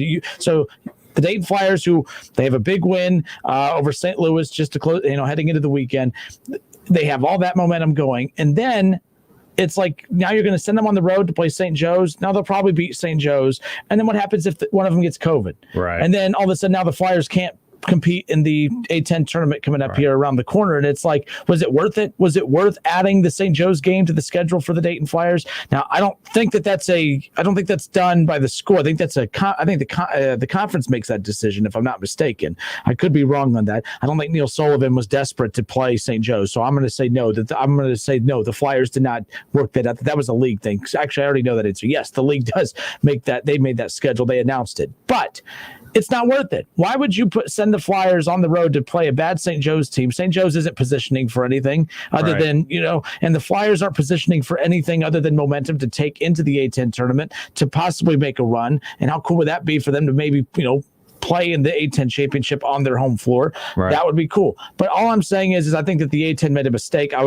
This is really dumb to be playing this opponent right now that you don't need to play when they weren't originally on the schedule at this time. I just think it was pointless, and I think you're overall risking hurting the big picture of this. If the Flyers end up having to pause things because they catch COVID on this trip, I think that's going to be devastating, and I think that that's a slap in the face to the Flyers, and I think that the A10 made a mistake forcing this game on the schedule that didn't need to be played. Yeah, I get what you're saying, because it isn't like they're letting fans in the building. Like, all right, man, we're going to help out one of our conference members by having another game so they can generate some more revenue and everything like that. I'm not sure how much TV money they're going to be getting out of this game. Maybe that's it too. They have to have X amount of games I don't even know if the Flyers game is on TV tonight, to be honest with you. I'm sure it's on CBS Sports or something. I'll have to check. But you know what I mean? Like those are the only things I could think of, the contract between them and their media partners to make sure they're meeting that quota and everything like that. But I look at it like, maybe ESPN Plus. If it was like, I don't know, a team that's on the bubble in the Big Ten, like a Minnesota or something like that, and they rescheduled the game because, like, all right, say 2 bubble teams like Minnesota and Rutgers, like, all right, they had a game canceled, but man, both teams are on the bubble, so let's make this game up. See, that's a healthy addition. Yeah, I'm fine with that. This one, when there's a team that is on the outside looking in like UD, but then the other team that ain't even thinking about looking on the inside. So I don't necessarily believe it benefits UD one way or other. Like, it is all risk for them. It's a risk to play the game because obviously you travel, so there's a risk of getting COVID. Then you actually play the game and you risk actually losing and putting yourself in a worse position. I think they're going to lose. Obviously, the only way UD's going to make the tournament is if they win the A-10, and that's what everybody's banking on. Let's get this W at our own house. That would be pretty cool to see. So, yeah, I'm with you. I don't understand why they're playing this game. Maybe some people can help us out and let us know some inside information. But a lot of Flyer fans, too, were livid about this, and I'm on their side on this. I think it was... You and UD fans get along? I mean, we were at least on the same page for this one.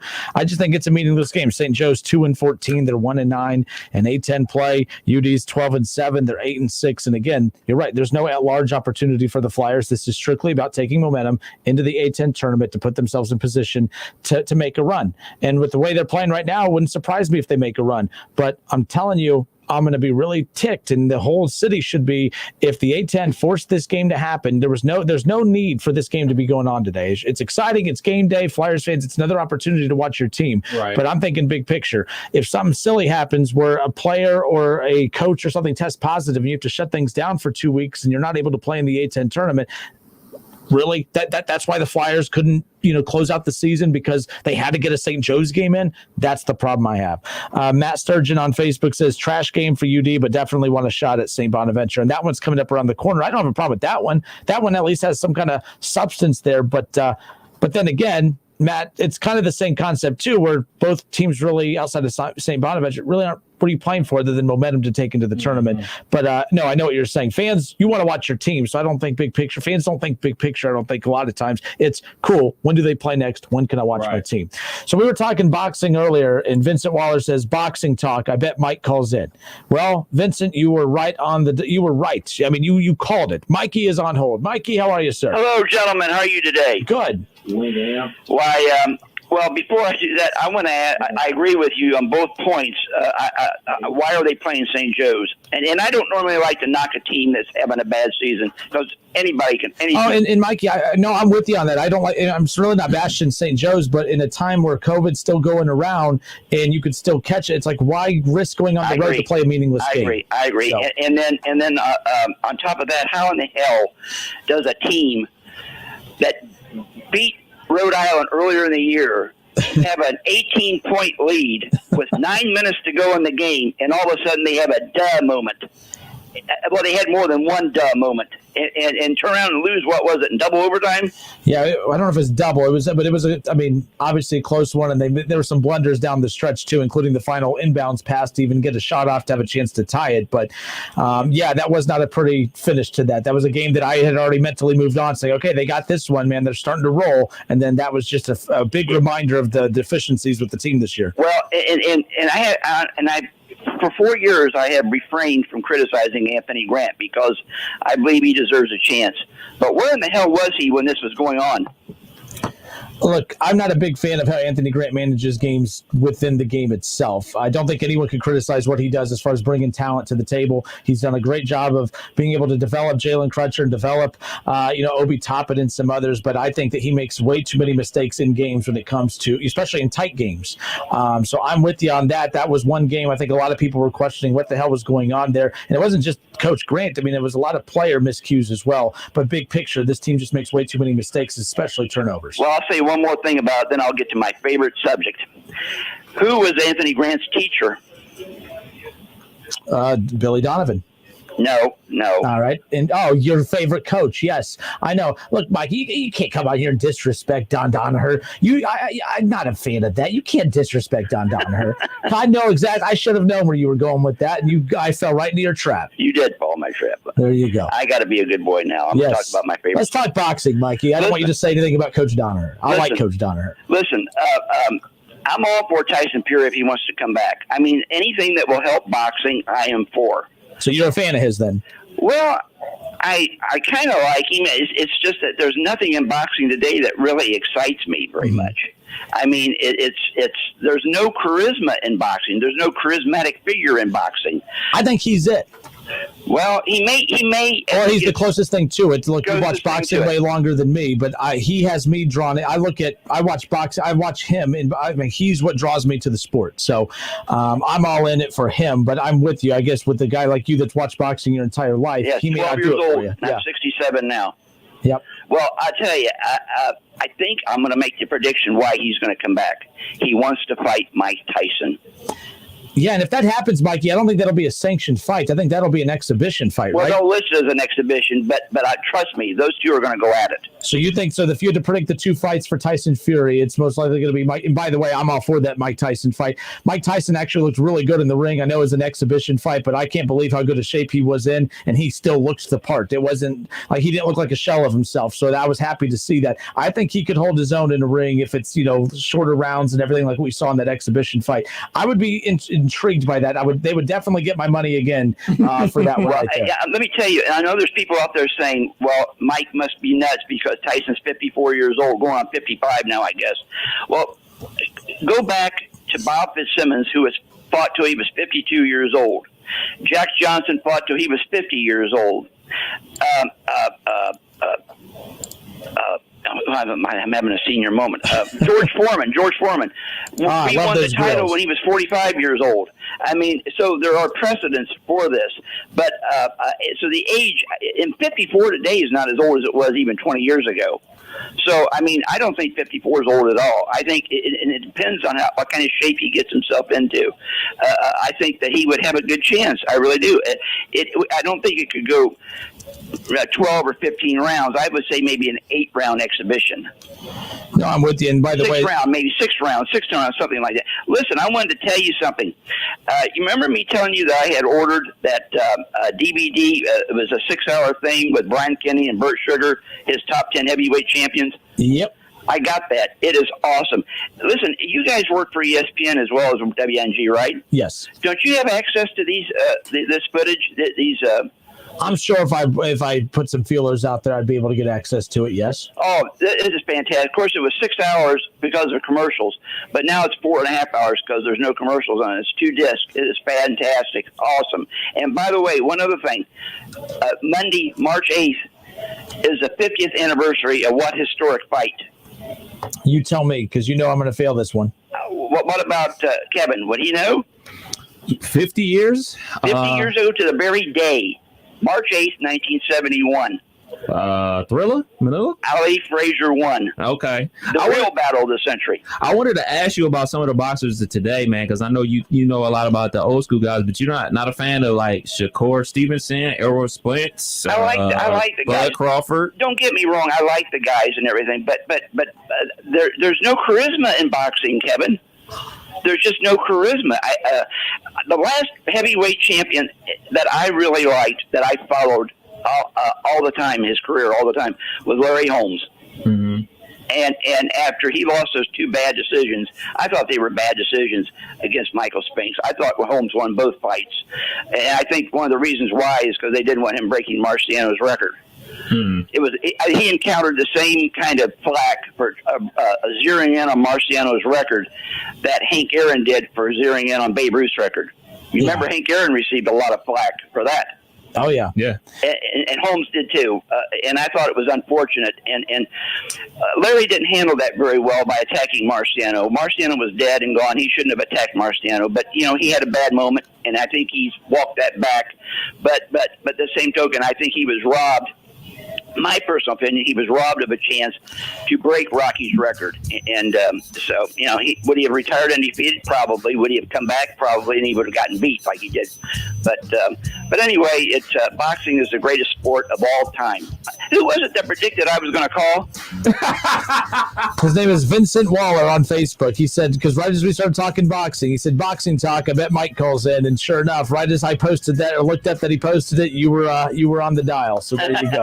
Mike, Vince, you hit the nail on the head, buddy. There we go. That's the phrase I couldn't forget. I couldn't remember earlier. There we go. Mikey, so don't tell me you're having a senior moment. I have plenty of them. Tell you something, Justin. It's going to get better. Hey, Mikey, good hearing from you. Take care. Listen, I'll call you guys March 8th. Cool. All right. Take care. Boxing aficionado. You never know you never know what you get between him and I every time he calls. Yeah, man. I was, you started talking UD, but I knew we were gonna get into boxing because we already talked about it. So yep. You don't like Danaher, huh? No, he does not. Oh. And he might be the only. He literally wore a shirt to UD Arena that was like bashing Donaher. I'm like, you might be the They only, let him in? They let him in. You might be the only human being that does not like Coach Donaher. I mean, he's all about Coach Blackburn and everything. And that, so every time he calls in, it's anti-Donaher, that Donaher won because of Blackburn. And look, I'm not saying that Donaher didn't, benefit from the work that Blackburn did, but let's be clear. Donaher, one of the best coaches in overall time out there. So I don't know why we're going to see a question. That's why I was telling Mikey, you're not going to call in and slander the name of Coach Donaher. And that's coming from a guy that everyone thinks I hate UD, and I don't hate UD. So there's that. Real quick, Vincent Waller on Facebook says Mike Tyson versus Tyson Fury would do huge pay-per-view numbers, even if it's an exhibition. And I think if those two fight, it would be. However, Mike Tyson's probably going to have another exhibition fight coming up here in midsummer, which would most likely set up, if that fight was to happen, probably end of, if it's midsummer, probably end of the year, maybe early next year, maybe around this time, a year from now at this time. But if Mike Tyson, if he has another, a very good exhibition fight, I wouldn't be surprised one day a bit if he doesn't go after that damn title. And by the way, that would be huge. I would be all for it. He didn't look bad at all, by the way. He didn't look bad at all. Yeah, versus a person in Roy roughly Jones his Jr. age. Roughly his age. Looked like, Walter Ray Jr. I mean, the bowler. Listen, man, I love Mike Tyson. I love Mike Tyson. You see the swings, though, the quickness, the speed? Yeah. Look, man, Mike Tyson is one of the greatest boxers of all time, but he had trouble against taller, pure boxers. Go see the Holyfield fight. Go see the Lennox Lewis fight. Tyson Fury is bigger than those guys, and Tyson Fury is a pure boxer. Tyson Fury might end Mike Tyson's life. Well, at least we'd pay good money to watch him. Yeah, Tyson, again, 54 years old, and Roy Jones Jr. was 51. They both were guaranteed, one reason why those guys come back for those exhibition fights, they were each guaranteed $1 million. Yeah. That fight garnered $80 million. Absolutely. I was tuned in. I mean, so was I. But it's $80 million. All right, folks. We don't want to see Mike Tyson end up like Apollo Creed, man. We don't want to see that. That's a lot of boxing talk today. I'm pretty impressed with us. Good for us. Good for us. All right, folks. We'll be back in a moment. 457-9464. We'll get to your call. We have some callers on hold. Ed on the line. We're going to get to Ed first thing on the other side. We also have Nick, Tyler, and Mark. We'll get to them coming up around the corner. Keep in mind that the UD, if we can pick up with that UD conversation, I have no problem going back into that. I think it's a win tonight. UD is an 8-point favorite. That game tips off at 6 o'clock. It's on ESPN Plus. Keep that in mind. We'll have more of that coming up around the corner. Don't go anywhere.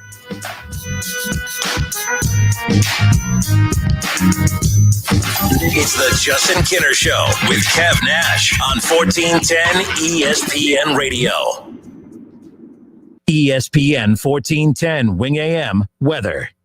This afternoon will be cloudy and windy with rain, a high near 54. Tonight's going to be mostly cloudy, a low around 28. And tomorrow will be partly cloudy, a high near 42. I'm Pete Spivak for 1410 ESPN Radio. Weather is brought to you by Cullet Propane. 98% of their customers recommend Cullet. If you wouldn't recommend your current supplier, check them out at culletpropane.com. Does it feel like finding clothes in your fit is impossible? Tired of feeling overwhelmed with options that just aren't right? Let the experts at Stitch Fix do the shopping for you. At Stitch Fix, we make sure each piece is hand-selected for your life. So whether you're staying home or on the go, Stitch Fix has the answer for what to wear. We make it easy to find what works for you. Signing up takes just a few minutes, and styles are delivered directly to your door.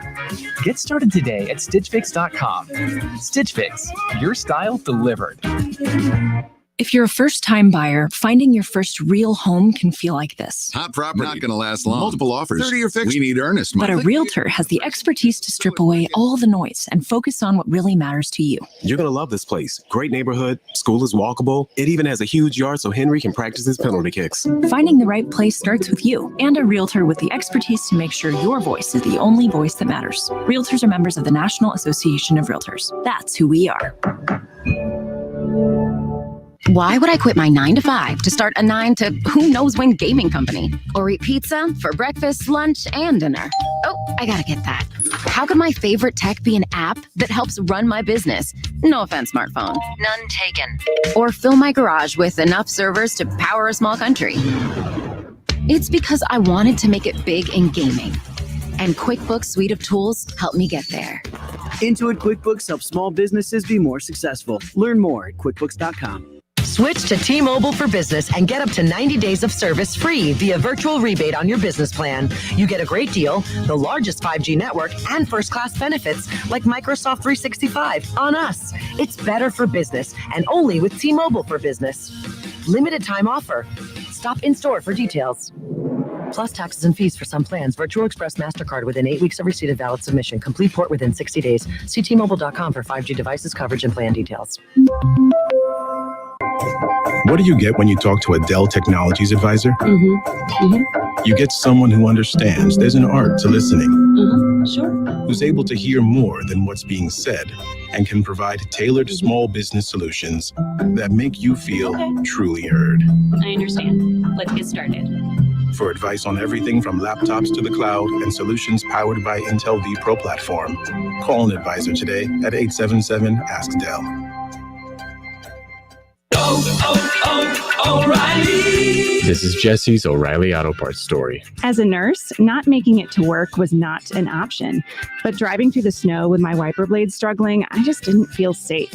So I pulled into O'Reilly Auto Parts, and before I knew it, an employee was offering to install the wiper blades on my car. I got to stay out of the snow for a moment, and I still made it to work on time. O'Reilly Auto Parts. Hey, we get it. You don't want to be hearing a Progressive commercial right now, so let us tell you something you do want to hear. No one is funnier than you. People laugh just thinking about the things you've said. I'm laughing at one of them right now. Coworkers repeat your jokes at the office, but they're never as good as when you tell them, and shame on them for trying. There. Don't you feel better? You'll also feel better knowing you could save when you bundle home and auto with Progressive. Although I'm sure you'd have a funnier way to say that. Progressive Casualty Insurance Company affiliates and other insurers. Bundle discount not available in all states or situations. Hi, this is Eddie Sorrell, Body Shop Manager at Germain Honda of Beaver Creek. When you need a dependable body shop, we're here to help, repairing all makes and models. Our technicians have over 125 years experience. That means we can repair your vehicle quickly and efficiently. Our department is state-of-the-art with new equipment to get you back on the road quickly. We offer loaner cars during service and free estimates. Germain Honda of Beaver Creek, Route 35, just east of 675 between Xenia and Beaver Creek.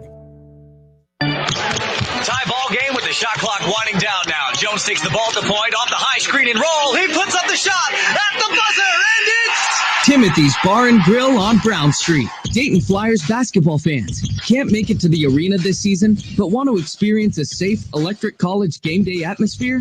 Timothy's Bar and Grill is the spot to support the Flyers all season long. Follow Timothy's Bar and Grill on Facebook and Twitter for select game day specials. Go Flyers! Switch to T-Mobile for Business and get up to 90 days of service free via virtual rebate on your business plan. You get a great deal, the largest 5G network, and first-class benefits like Microsoft 365 on us. It's better for business and only with T-Mobile for Business. Limited time offer. Stop in store for details. Plus taxes and fees for some plans. Virtual Express MasterCard within 8 weeks of receipt of valid submission. Complete port within 60 days. See T-Mobile.com for 5G devices, coverage, and plan details. If I'm not commuting anymore, where do I really want to live? While you handle life's questions, Merrill Guided Investing helps you manage your portfolio and invest for your next move with the option to work with an advisor at a low cost and minimum. Merrill, a Bank of America company. Visit merrilledge.com/investing goals to get started today. Investing involves risk. Merrill Lynch, Pierce, Fenner & Smith Incorporated, both a registered broker-dealer and investment advisor, member SIPC. Investment products are not FDIC insured or not bank guaranteed and may lose value. Merrill Guided Investing. Visit merrilledge.com/investing goals. Merrill Lynch, Pierce, Fenner & Smith Incorporated, both a registered broker-dealer and investment advisor, member SIPC. Buckeye fans, every Monday night at 6 p.m., make sure to keep it locked in right here on Dayton's home of the Ohio State Buckeyes for the Buckeye Roundtable Show. Paul Keels and the crew will bring you the biggest Buckeye headlines on the football field and on the hardwood. It's the Buckeye Roundtable Show, Monday nights at 6 p.m. on 1410 ESPN Radio. Attention men under the age of 35. You know what really impresses the ladies? When a guy has a few drinks and later gets pulled over for buzzed driving.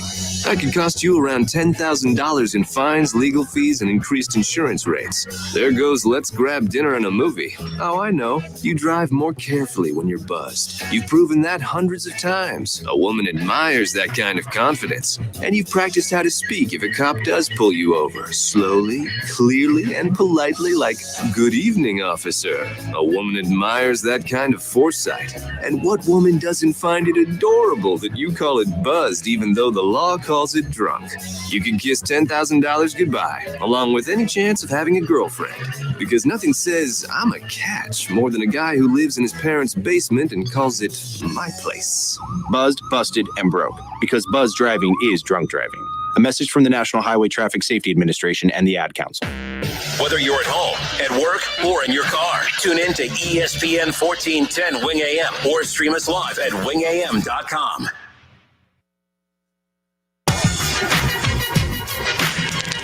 We'll get into our fill-in-the-blank segment coming up here, top of the hour, 5 o'clock. Be thinking about some of these, by the way. For no matter what your NFL team is, finish this sentence. I don't care what my team does this offseason as long as they sign blank. Who's that one player that you want to see decked out in your team's jersey next season? That's going to be the fill-in-the-blank that we get to coming up top of the hour. We'll also discuss who will be the next college football coach to win his first national championship. We've seen Nick Saban hog them all right? Urban Meyer, who's no longer in college, he's won multiple ones. We've seen Dabo win multiple ones. The last coach that won his first national championship, of course, Ed Orgeron, go Tigers. All right, who's going to be the next Ed Orgeron? The next college football coach to win his first national championship will be who? Fill-in-the-blank. Those are our fill-in-the-blanks that we'll get into coming up top of the hour, 5 o'clock, a half hour from now. Be thinking about that. Before we dive into our Steelers conversation involving Kevin's Ben Roethlisberger, let's go back to the phones. 457-9464. Kev, who we got? We got Ed. Ed, what's up, man? How are you? Yeah, I just want to pretty good talk about Chapman. Since Chapman's been back, they're really turning the corner, I think. We'll see in the next couple games, but his defense is really making a difference. Well, his defense is funny. I watched, I watched the kid from Georgia in the NBA that just had that monster dunk. What was Edwards? What was his name? Anthony Edwards. And I remember that game that when the Flyers faced Georgia last year. I mean, he shut him down. I mean, Edwards was not a factor at all in the Flyers' win over Georgia that season, and he shut him down. He's a premier defender. He's a great talent to have, especially when you get in these games, these win or go home games, when you have to stop the opposing team's best player. It's nice to have a player like that you can put him on and know that he's going to take care of business, and that's going to be key. I think he's going to play a huge role come A-10 tournament time. That's going to be very key. But again, they have that game with St. Joe's coming up tonight, the game I wish they weren't playing, but I'm with you, Ed. I think that right now you're starting to see the team, even that loss, the Rhode Island loss still sticks out to me. They had just got Chapman back for that. They should not have let an 18-point lead slip away with 9 minutes to go in the ball game, but I still think they showed signs of playing really good basketball in that game. They beat St. Louis in the game they had to win on ESPN last week, and I think that they're going to continue and roll. Tonight's a win for them, and there's no doubt about it, but they got St. Bonaventure coming up. If they can get those couple wins coming up to close out the season, I think UD is a dangerous team heading into that conference tournament, because I don't think that the A-10 is as good as people thought. St. Louis not playing as good as we thought they were going to. VCU wasn't projected. They were projected to finish right in the middle of the pack. Right now they're well on their way to winning the league, so who knows what's going to happen, but UD's playing pretty good basketball. All right, I could definitely see. We'll see how they do tonight. If they continue to play well, I can see them making the finals for the A-10 tournament. That's back in Dayton. So. Yep. But the other thing I wanted to ask you guys, what you thought, is it possible Urban might draft Justin Fields? I mean, right now it's, Justin Fields isn't, and again, mock drafts don't really matter, and people's draft boards don't matter. All that matters is where he sits with people in the, in those front offices for all those NFL teams. I just don't see that happening. I think that there would be way too. Look, Urban Meyer's already under a microscope as far as decision making is concerned. Mm-hmm. Although we would love to see it as Buckeye fans to see Justin Fields play for Urban Meyer. I think if the Jacksonville Jaguars were picking third, Ed, or even fourth or fifth, I would say yes. I would guarantee that they would most likely take Justin Fields. But that number 1 overall pick, I think he has to take Trevor Lawrence. I think there's too much pressure on him to not take the pick. So I think he takes Trevor Lawrence. I don't think there's a chance we see Justin Fields in Jacksonville. Do you think that Trevor Lawrence can take the hit? He's awful skinny to me. I mean, Justin's got more of an NFL type frame on him. Justin's got a stronger arm. There's a lot of upside to Justin Fields. I mean, as far as like the mental game goes, reading defenses and things like that, yeah, you got to go with Lawrence. But I think Justin Fields checks a lot of the boxes over Trevor. Look, I'm not saying Justin Fields is bad. I'm just saying for me, even if I'm a Jaguars fan, even as much as I love Justin Fields and the Buckeyes, I just want Trevor Lawrence. Like they both weigh. Justin Fields weighs about 225 and Trevor Lawrence weighs 220. So I don't think it's a build thing. I don't think the size or the build of Trevor Lawrence is going to be an issue. They're both roughly the same weight, if we're going to bring that up. Isn't Trevor about 6'4" now? No, he's 6'6". 6'6" to that's a big difference. So we'll see what happens. But that's all I got, guys. All right, man. Good hearing from you. Take care. All right. All right, 457-9464. Yes, getting Chapman back for the Dayton Flyers is huge. Again, the Flyers and St. Joe's will tip off coming up here an hour and a half from now, 6 o'clock. Flyers on the road, and a game that was added, and it was announced, I guess just this past Friday night, it was just announced that the Flyers were going to be hitting the road to take on St. Joe's tonight. And I just don't like it. Like I said, it's a meaningless game. St. Joe's has won 2 games. The Flyers have no chance of winning the regular season A-10 title. So there's nothing that they're not playing for anything as far as that goes. They're not a bubble team. So it's not like they need this win to remain on the bubble or to maybe crack the bubble. So and then St. Joe's, they're garbage. They don't even need to play any other games. So I feel like the conference is risking a lot to get a meaningless game in. If you risk, putting a Rhode Island and a St. Louis game together to help both teams who could potentially be bubble teams, I get it. I'm all for it. And then maybe COVID impacts that game, and then all of a sudden we're looking back saying, was it worth it? I think you got to be aggressive to put your conference in position to succeed, just like we saw from the Big Ten in football. Mm-hmm. But you got to be aggressive where it makes sense. This made 0 sense. Adding this game with St. Joe's, I will still, even if nothing happens, even if the Flyers win and nothing comes out of it COVID-wise, I'm still going to say that was a risk that just was not worth taking. The A-10 has done a great job of navigating through this. They stuck to their original, not really original schedule, but they stuck to their original scheduling model of, not doing the back-to-backs, not playing the same team on back-to-back days at the same location. Mm-hmm. And I questioned that. I didn't think that was smart, but here we are heading towards the tail end of the season.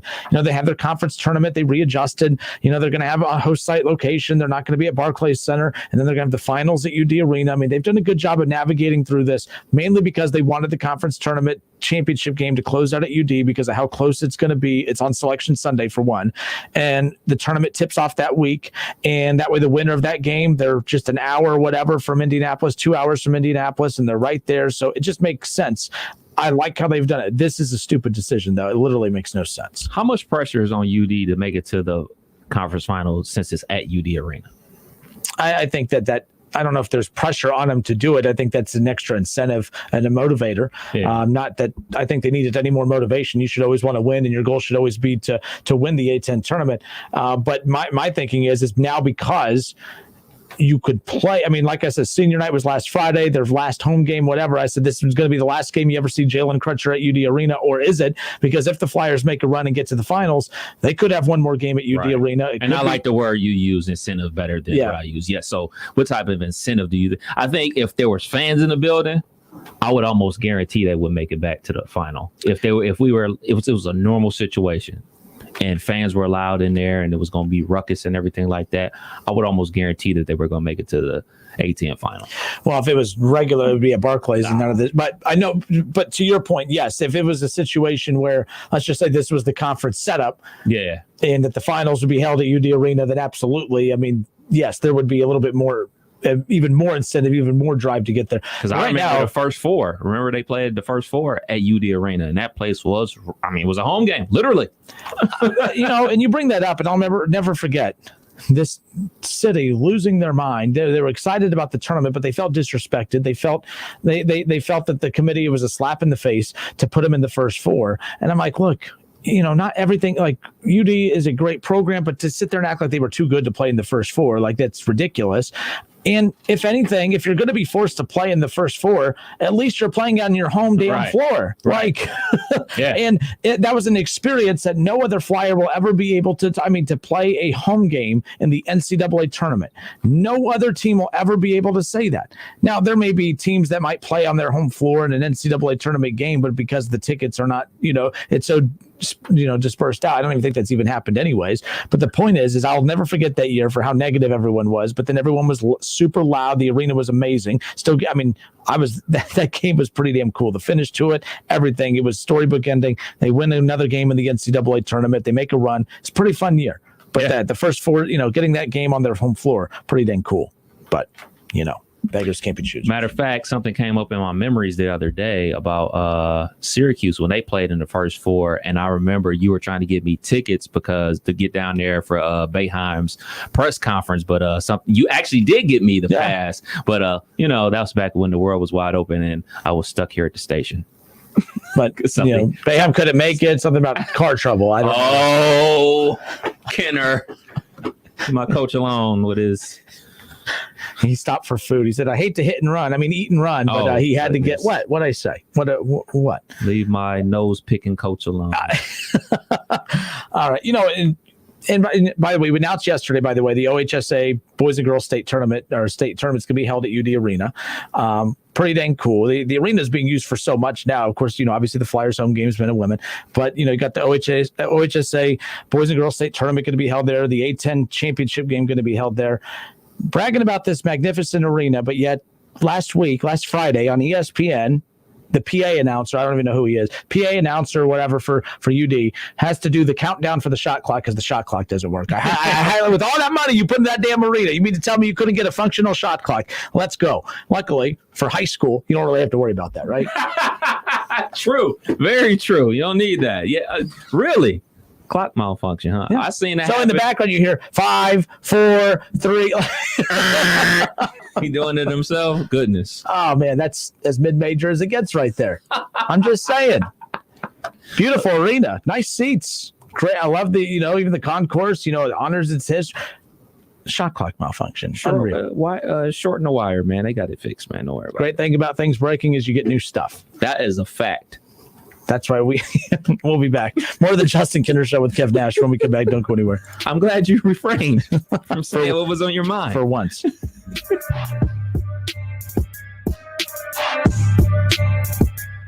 Listen, stream, watch. It's the Justin Kinner Show with Kev Nash right here on Dayton's ESPN Radio, 1410 Wing AM.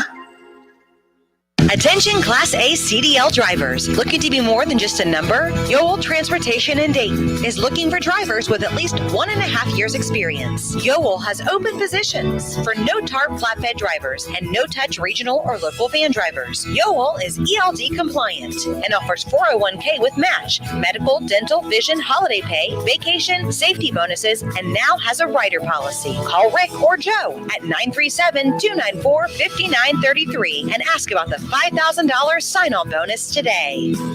If I'm not commuting anymore, where do I really want to live? While you handle life's questions, Merrill Guided Investing helps you manage your portfolio and invest for your next move with the option to work with an advisor at a low cost and minimum. Merrill, a Bank of America company. Visit merrilledge.com/investing goals to get started today. Investing involves risk. Merrill Lynch, Pierce, Fenner & Smith Incorporated, both a registered broker-dealer and investment advisor, member SIPC. Investment products are not FDIC insured or not bank guaranteed and may lose value. Call 1-888-FARMERS to switch, and you could save an average of $470 on your auto insurance.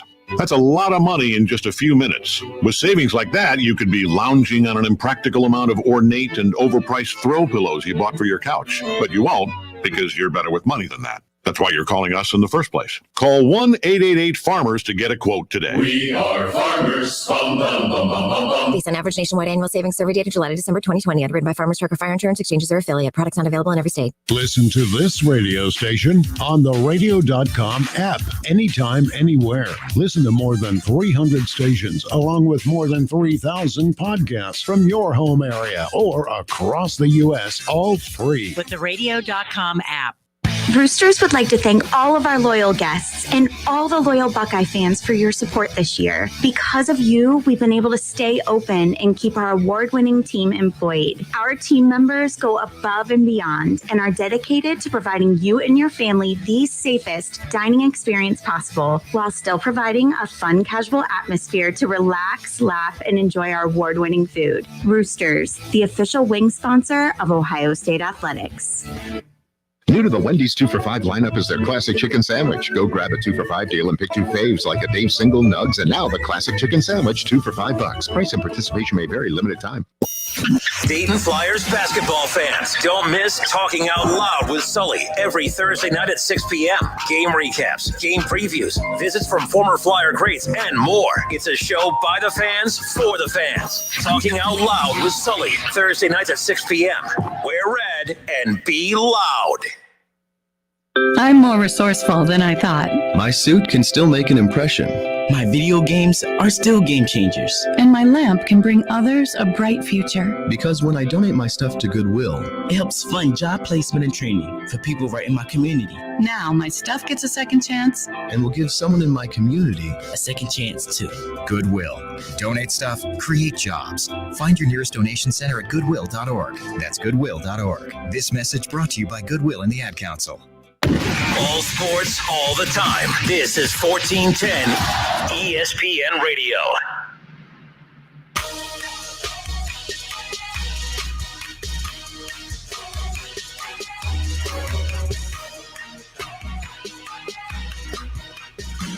Maybe I'll try that. They'll pay me to not post anything. How about that? I don't even know what story you were listening to. Apparently, 3 kids from some Catholic school got kicked out because their mom has an OnlyFans account. Yeah. She was posting some not so religious pictures. Yeah. Catholic school kicked the kids out because of the photos, man. She was making $150K. $150K. Now, we used to do a non-sports topic of the day. Now, this definitely fits that. Like, we used to find like the non-sports headline of the day. This one definitely that. 3 kids kicked out of Catholic school because, well, some other parents found the OnlyFans account of the mom of these 3 particular kids at this Catholic school, and they want the kids got expelled because their mom posted nude pictures on her OnlyFans account. And how much did she make? Over $150K. Yeah, and you know it's not cheap to go to these Catholic schools. Right, she should be calling them up. She'd be like, "How the hell do you think I'm paying for these kids to go to your expensive school?" It's a pandemic going on. Look, man, how those other parents find the OnlyFans page? That's what I want to know. Probably their husbands. They caught their husbands looking at something they shouldn't have been, and now they you know it's much cheaper to get the kids expelled than to leave their husbands. So, and then if the husbands leave them, then they got to start an OnlyFans account, and then there you go. There you go. Morals. And there's a lot of people are going up looking up OnlyFans right now. More power to you. Do what you got to do. All right. It's the Justin Kinner Show with Kev Nash, live here on Dayton's ESPN radio station, 1410 Wing AM. The Dayton Flyers tip off an hour and 15 minutes from now, 6 o'clock. They will have St. Joe's coming up around the corner. So keep that in mind. 6 o'clock, the tip-off. That's going to be on ESPN Plus if you want to watch it. The Flyers, an 8-point favorite, 2-14 the record for St. Joe's. The Cincinnati Reds will kick off the spring training portion of their schedule coming up this Sunday, 3 o'clock. The Cincinnati Reds and the Cleveland baseball team, 3:05 will be the first pitch, and you'll be able to hear the pregame starting at 2:50. And again, we'll have every spring training game as well as all regular season and hopefully postseason games right here on Dayton's home of the Reds, 1410 ESPN Radio. Before we get to our fill-in-the-blank topic at the top of the hour, I wanted to close this hour out with this, Kev. Ben Roethlisberger finally met with the Steelers front office and team president earlier on today. And again, it seemed like a pretty productive meeting as both have come out with the mutual understanding that Big Ben is officially coming back. Mm-hmm. Ben Roethlisberger is not done with the Pittsburgh Steelers. And with a statement Wednesday morning, the Steelers made it clear that they are not done with their franchise quarterback either. The statement goes on to say, Ben Roethlisberger and I met Tuesday morning, and we have had a very productive meeting. This is, of course, according to team president Art Rooney II. Goes on to say that we were able to discuss a lot of things that relate to where we are and where we want to go. Ben assured me that he is committed to coming back to help us win, and I told Ben that we would like to have him back to help us win the championship. We both understand the next step is to work out Ben's contract situation. Now, with that being said, you talked about their GM is Kevin Colbert.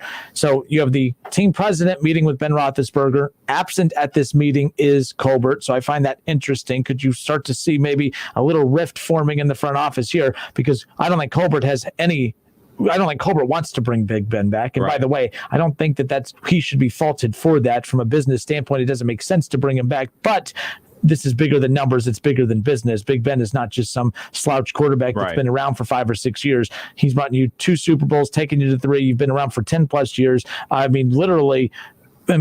Pittsburgh has not had to worry about quarterbacks for over a decade now, and it's because of Big Ben. He deserves a farewell season. And as a Browns fan, I'm excited for him coming back. I'm just saying, Bengals fans and Ravens fans should be happy too. But no, jokes aside, he deserves a farewell season. Phillip Rivers and all that, he got that little farewell tribute and everything. I'm like, Phillip Rivers doesn't come close to what Big Ben has accomplished. Like, we've seen a lot of these good outside of Tom Brady, Big Ben is the most accomplished quarterback in the NFL right now. So I even as a Steelers hater, I understand the importance of not just kicking him out to the curb right now because things don't financially make sense. They don't financially make sense because whatever it was 5-6 years ago when you gave him that extension, you should have envisioned that it wasn't financially going to make sense. And how does it not financially make sense, by the way? The whole reason you didn't want to sign Le'Veon Bell to that deal was because, we got to watch our money. The whole reason you didn't want to give Antonio Brown all that money is, we got to watch our money. Watch your money for what? You've watched your money. You've ended up with Juju Smith-Schuster as your best receiver, which he should not be your best receiver. Good receiver should not be your number one. You saved money by not signing Le'Veon Bell, and you ended up with James Conner. Not terrible. He's had 1,000 yards here and there, but he's not a dynamic impact, running back. They finished in the bottom 3 in rushing the last 3 years. So I get it. When you want to play we're the Steelers, we do it our way. We're not going to give you that max money because we're going to build our own. Well, that is fine to tout that when it's working, and it's not working. So I get it. You wanted to save money, but if you're going to save money, it better be because you found other pieces to put around Big Ben. You've built up that defense. That's great, but that's not what's losing you games right now. It's the offense, and right now they don't have any other means or resources to fix it. Even in my opinion, if Ben, whatever that significant payroll is, their payroll is still going to be, I think, at 22. Yeah. He's still going to be a $22 million cap hit versus 40.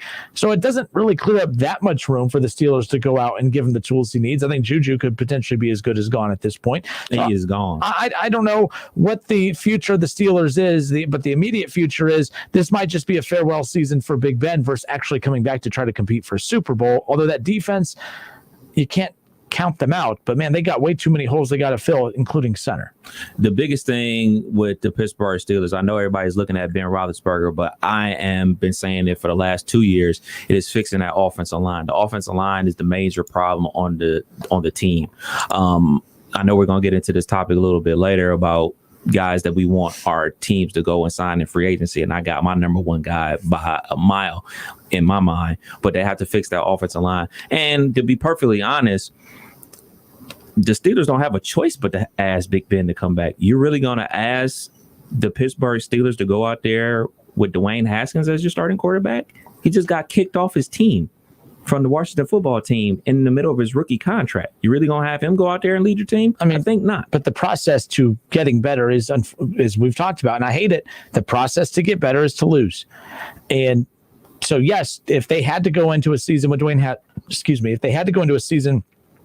Haskins at quarterback and they win 4 or 5 games, and then they're in position to get a Spencer Rattler or whoever could potentially be the key quarterbacks in next year's draft, that's the only way to do it. But that's why I'm saying I hate the tanking process, that you literally reward teams for that. So I know what you're saying, but if you think that they're gonna go all in on trying to win with the depleted roster versus trying to rebuild, I think that your general manager would prefer to rebuild versus come back for a farewell season for Big Ben. They can't rebuild because the defense is too good.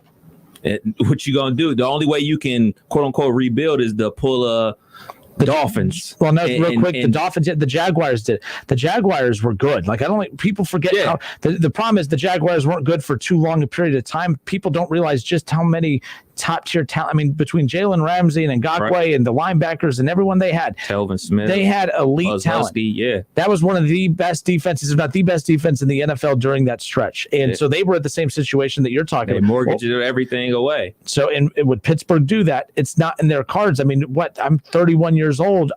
I mean, the worst stretch of Steeler football was Tommy Maddox at quarterback for me during my lifetime. So that's all I'm saying. They're not accustomed to doing this, but if they had to, I think that yes, if Colbert had his way, if I had to guess, Big Ben would be gone. Haskins would be the guy. They would win 4 to 5 games, be in the prime position in the draft, and they'd get more draft picks because they would get rid of guys like Bush, and they'd probably get rid of a lot of their their guys that they spent a lot of money on. I think that the Steelers were closer to that, but I think today now they have no choice. They're just going to be very average. I think they're going to be an 8 to 9 win team, and that's me being generous. Look at you being generous. 8 to 9 win team. We appreciate you. Bengals are 2 wins. Joking, because the Bengals beat the Steelers last year. So, you know what? Like the Steelers, really, in my opinion, they don't have a choice but to work things out with Ben. I mean, it was going to be a cap hit one way or another. It was a cap hit if he came back. It was a cap hit if you cut him. It's a cap hit if he retires. So you might as well say, all right, man, hey, he's not Big Ben of old, but he's better than anything that we got on the team. And with that defense and moves that you could potentially make in free agency and throughout the draft, you're looking to say, look, man, we ain't about to just give up that easily. And furthermore, the way the team was decimated by injuries last year on defense, that's when they started giving up points left and right. And then you look at the year before when the defense was fully healthy, but the offense was decimated by injuries, and then everybody got old. They couldn't do anything, and they still went 8-8. Nothing in my mind says that, all right, they're just gonna throw in the towel. Like if things go off the rails this year, then I say you throw off the towel. I think you give it a good, honest effort this year, and then reevaluate. We'll see. Yeah, but well, for one, when you talk about they don't have a choice to bring Ben back next year, Big Ben's going to come back for most likely one more year, and then a year from now, you're going to be saying the same thing. Well, now what do we do? Dwayne Haskins, Mason Rudolph, or a whole other set of backup QBs that probably aren't your premier starters in the league anyways. But then you want to look at the cap hit the next year. If it's not as crazy, then you can be like, all right, Ben, sorry, you gotta go. You're cut. Where are the Steelers picking at? What's their draft pick? You asked me too quick. I want to say like 21, maybe. So they're still. I mean, they would have to trade up. I don't know what assets they would even have to be able to dangle in front of teams to trade up. But you start looking at a Mac Jones. You start looking at you said Trey. I think it was Trey Lance yesterday, and we'll get into that topic here in a moment. But I do think that the Steelers, they do need to be looking to take a quarterback in this upcoming draft. But you don't just take a quarterback to take a quarterback, right? Like you don't just take you don't just take the next outside of the 5 that we always talk about in Mac Jones and Trey Lance and the 24. Wilson. We got the 24. So 24. So between Wilson, Trey Lance, Justin Fields, Trevor Lawrence. Let's just say 4, because Trevor Lawrence is going number 1, and there's still question mark as to where those other quarterbacks, how far any of them drop. But the Steelers, how high up do you need to move up to potentially land one of those 4 remaining guys? Like that's the question that the Steelers have to ask themselves. And I remember that the year that they traded up and took they took Bush. Mm-hmm.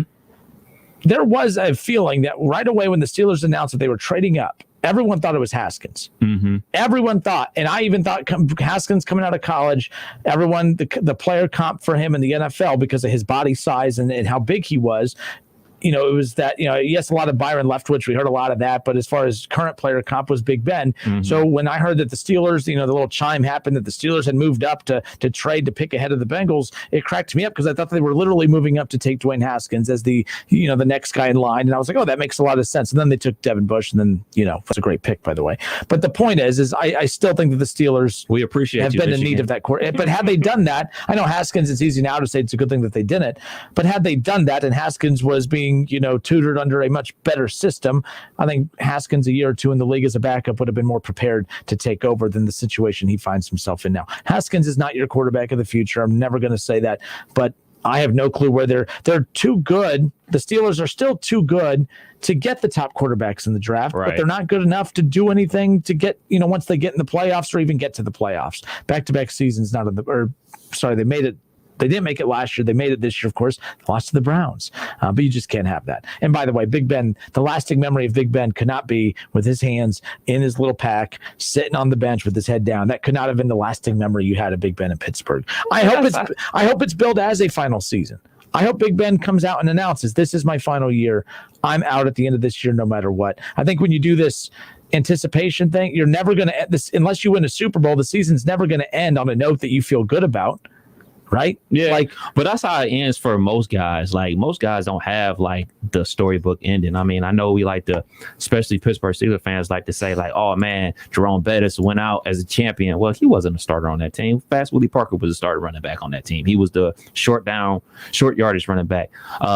People want to look at, oh man, Kobe Bryant, RIP.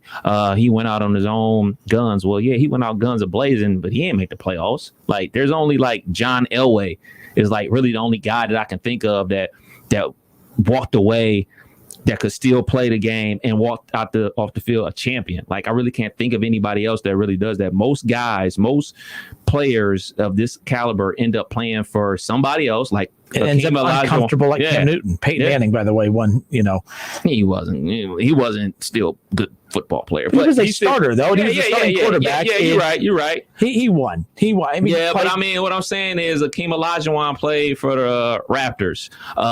Patrick Ewing played for the Seattle Supersonics and Orlando Magic. Like, I remember him with T-Mac. T-Mac was on the bench for the Spurs. Doc Rivers was the coach of that Magic team, too. Yeah, man. So, I mean, like, for guys, it doesn't end the way that we all imagine it's going to end. Like, the storybook ending really doesn't happen in sports, man. Like, Jerry Rice, man, he got cut from the Seahawks. Like, so, like, this whole Emmitt Smith, signed a one-day contract with the Cowboys just to retire as a Cowboy. Cardinals, everything like that. Like, so hell, he set the rushing record with the Cardinals. It pissed me off. I was like, man, he did all that with the Cowboys just to go through the finish line with the Cardinals, man. Like, that was brutal. He had to do it, though. He had to do it because he wanted to get it. And that's a record that will never be broken. I think that record is going to stand the test of time, man, because, I mean, the way the game is set up now, man, it ain't no going back to the 3 yards in the cloud of dust days. Now, real quick, when you talk about the storybook endings, storybook ending is and always will be hoisting a championship trophy, Super Bowl trophy, World Series, NBA Finals, what have you, Stanley Cup, whatever it is, whatever sport it is, the dream ending to a career is a championship. Mm-hmm. That's not in Big Ben. I just don't see it. I'm not just saying this because I'm a Browns fan. I don't see a scenario where the Steelers win the Super Bowl before Big Ben retires.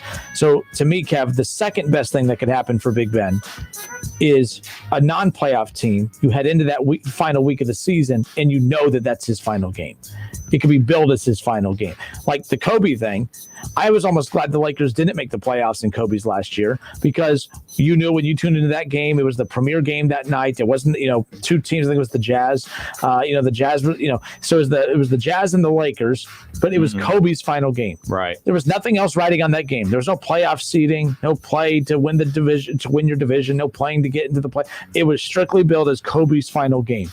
And I think that outside of winning a championship, I mean, what good would it have been to make the playoffs as an 8 seed and to lose 3-1 or 4-0 and be swept? To me, I feel like the second that was about as good an ending as you can have if you're Kobe Bryant, considering the team that he played on. And I'm thinking the same thing with Big Ben.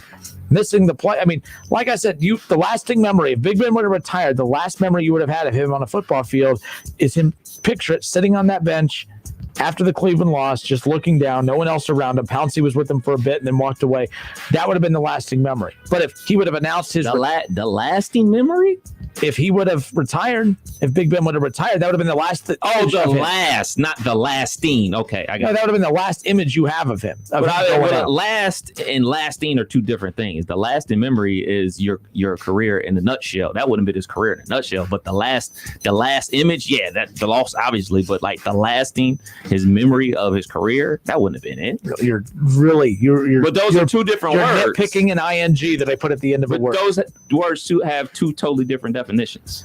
I have another 3 letters for you to put at the end of the letter, whatever letter, it is what it is. But my point is the last memory you had, the last memory of Big Ben that you want to remember is him sitting on that bench looking down. That's going to happen again this coming up season. If they miss the playoffs, you head into week 17 or week 18 if they're adding that extra game.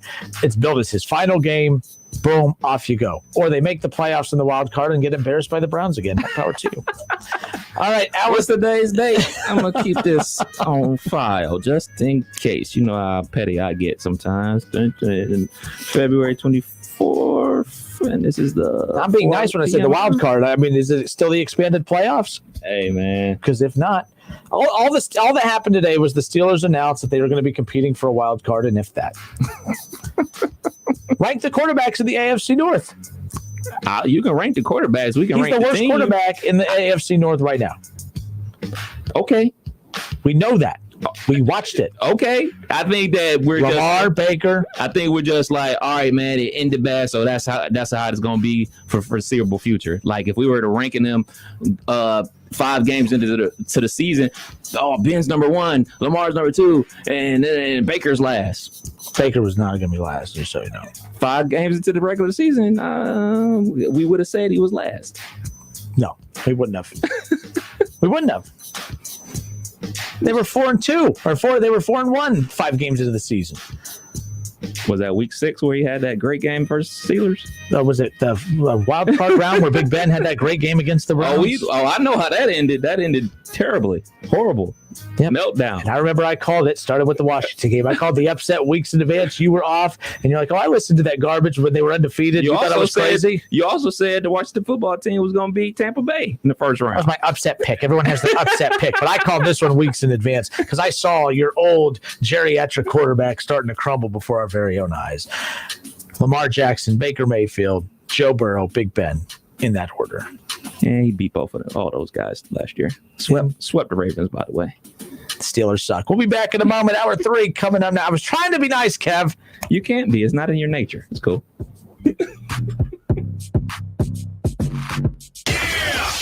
It's the Justin Kinner Show with Kev Nash on 1410 ESPN Radio. If you're a first-time buyer, finding your first real home can feel like this. Hot property. Not going to last long. Multiple offers. 30-year fixed. We need earnest money. But a realtor has the expertise to strip away all the noise and focus on what really matters to you. You're going to love this place. Great neighborhood. School is walkable. It even has a huge yard so Henry can practice his penalty kicks. Finding the right place starts with you and a realtor with the expertise to make sure your voice is the only voice that matters. Realtors are members of the National Association of Realtors. That's who we are. Why would I quit my 9-to-5 to start a 9 to who knows when gaming company? Or eat pizza for breakfast, lunch, and dinner? Oh, I gotta get that. How could my favorite tech be an app that helps run my business? No offense, smartphone. None taken. Or fill my garage with enough servers to power a small country? It's because I wanted to make it big in gaming. And QuickBooks suite of tools helped me get there. Intuit QuickBooks helps small businesses be more successful. Learn more at QuickBooks.com. Procter & Gamble, the company behind some of your favorite brands like Tide and Charmin and Pampers, is now hiring entry-level technicians at the Dayton Distribution Center. P&G is offering a competitive pay rate of $16.44 per hour for 8 and 12-hour rotating shifts, plus an additional per-hour rotating shift incentive. P&G offers a comprehensive benefit package on day 1, including medical, dental, and 401k. For more information, visit pgcareers.com. Search for Dayton and apply today. Procter & Gamble is an equal opportunity employer. Merrill Guided Investing. Visit merrilledge.com/investing goals. Merrill Lynch, Pierce, Fenner, and Smith Incorporated, both a registered broker-dealer and investment advisor, member SIPC.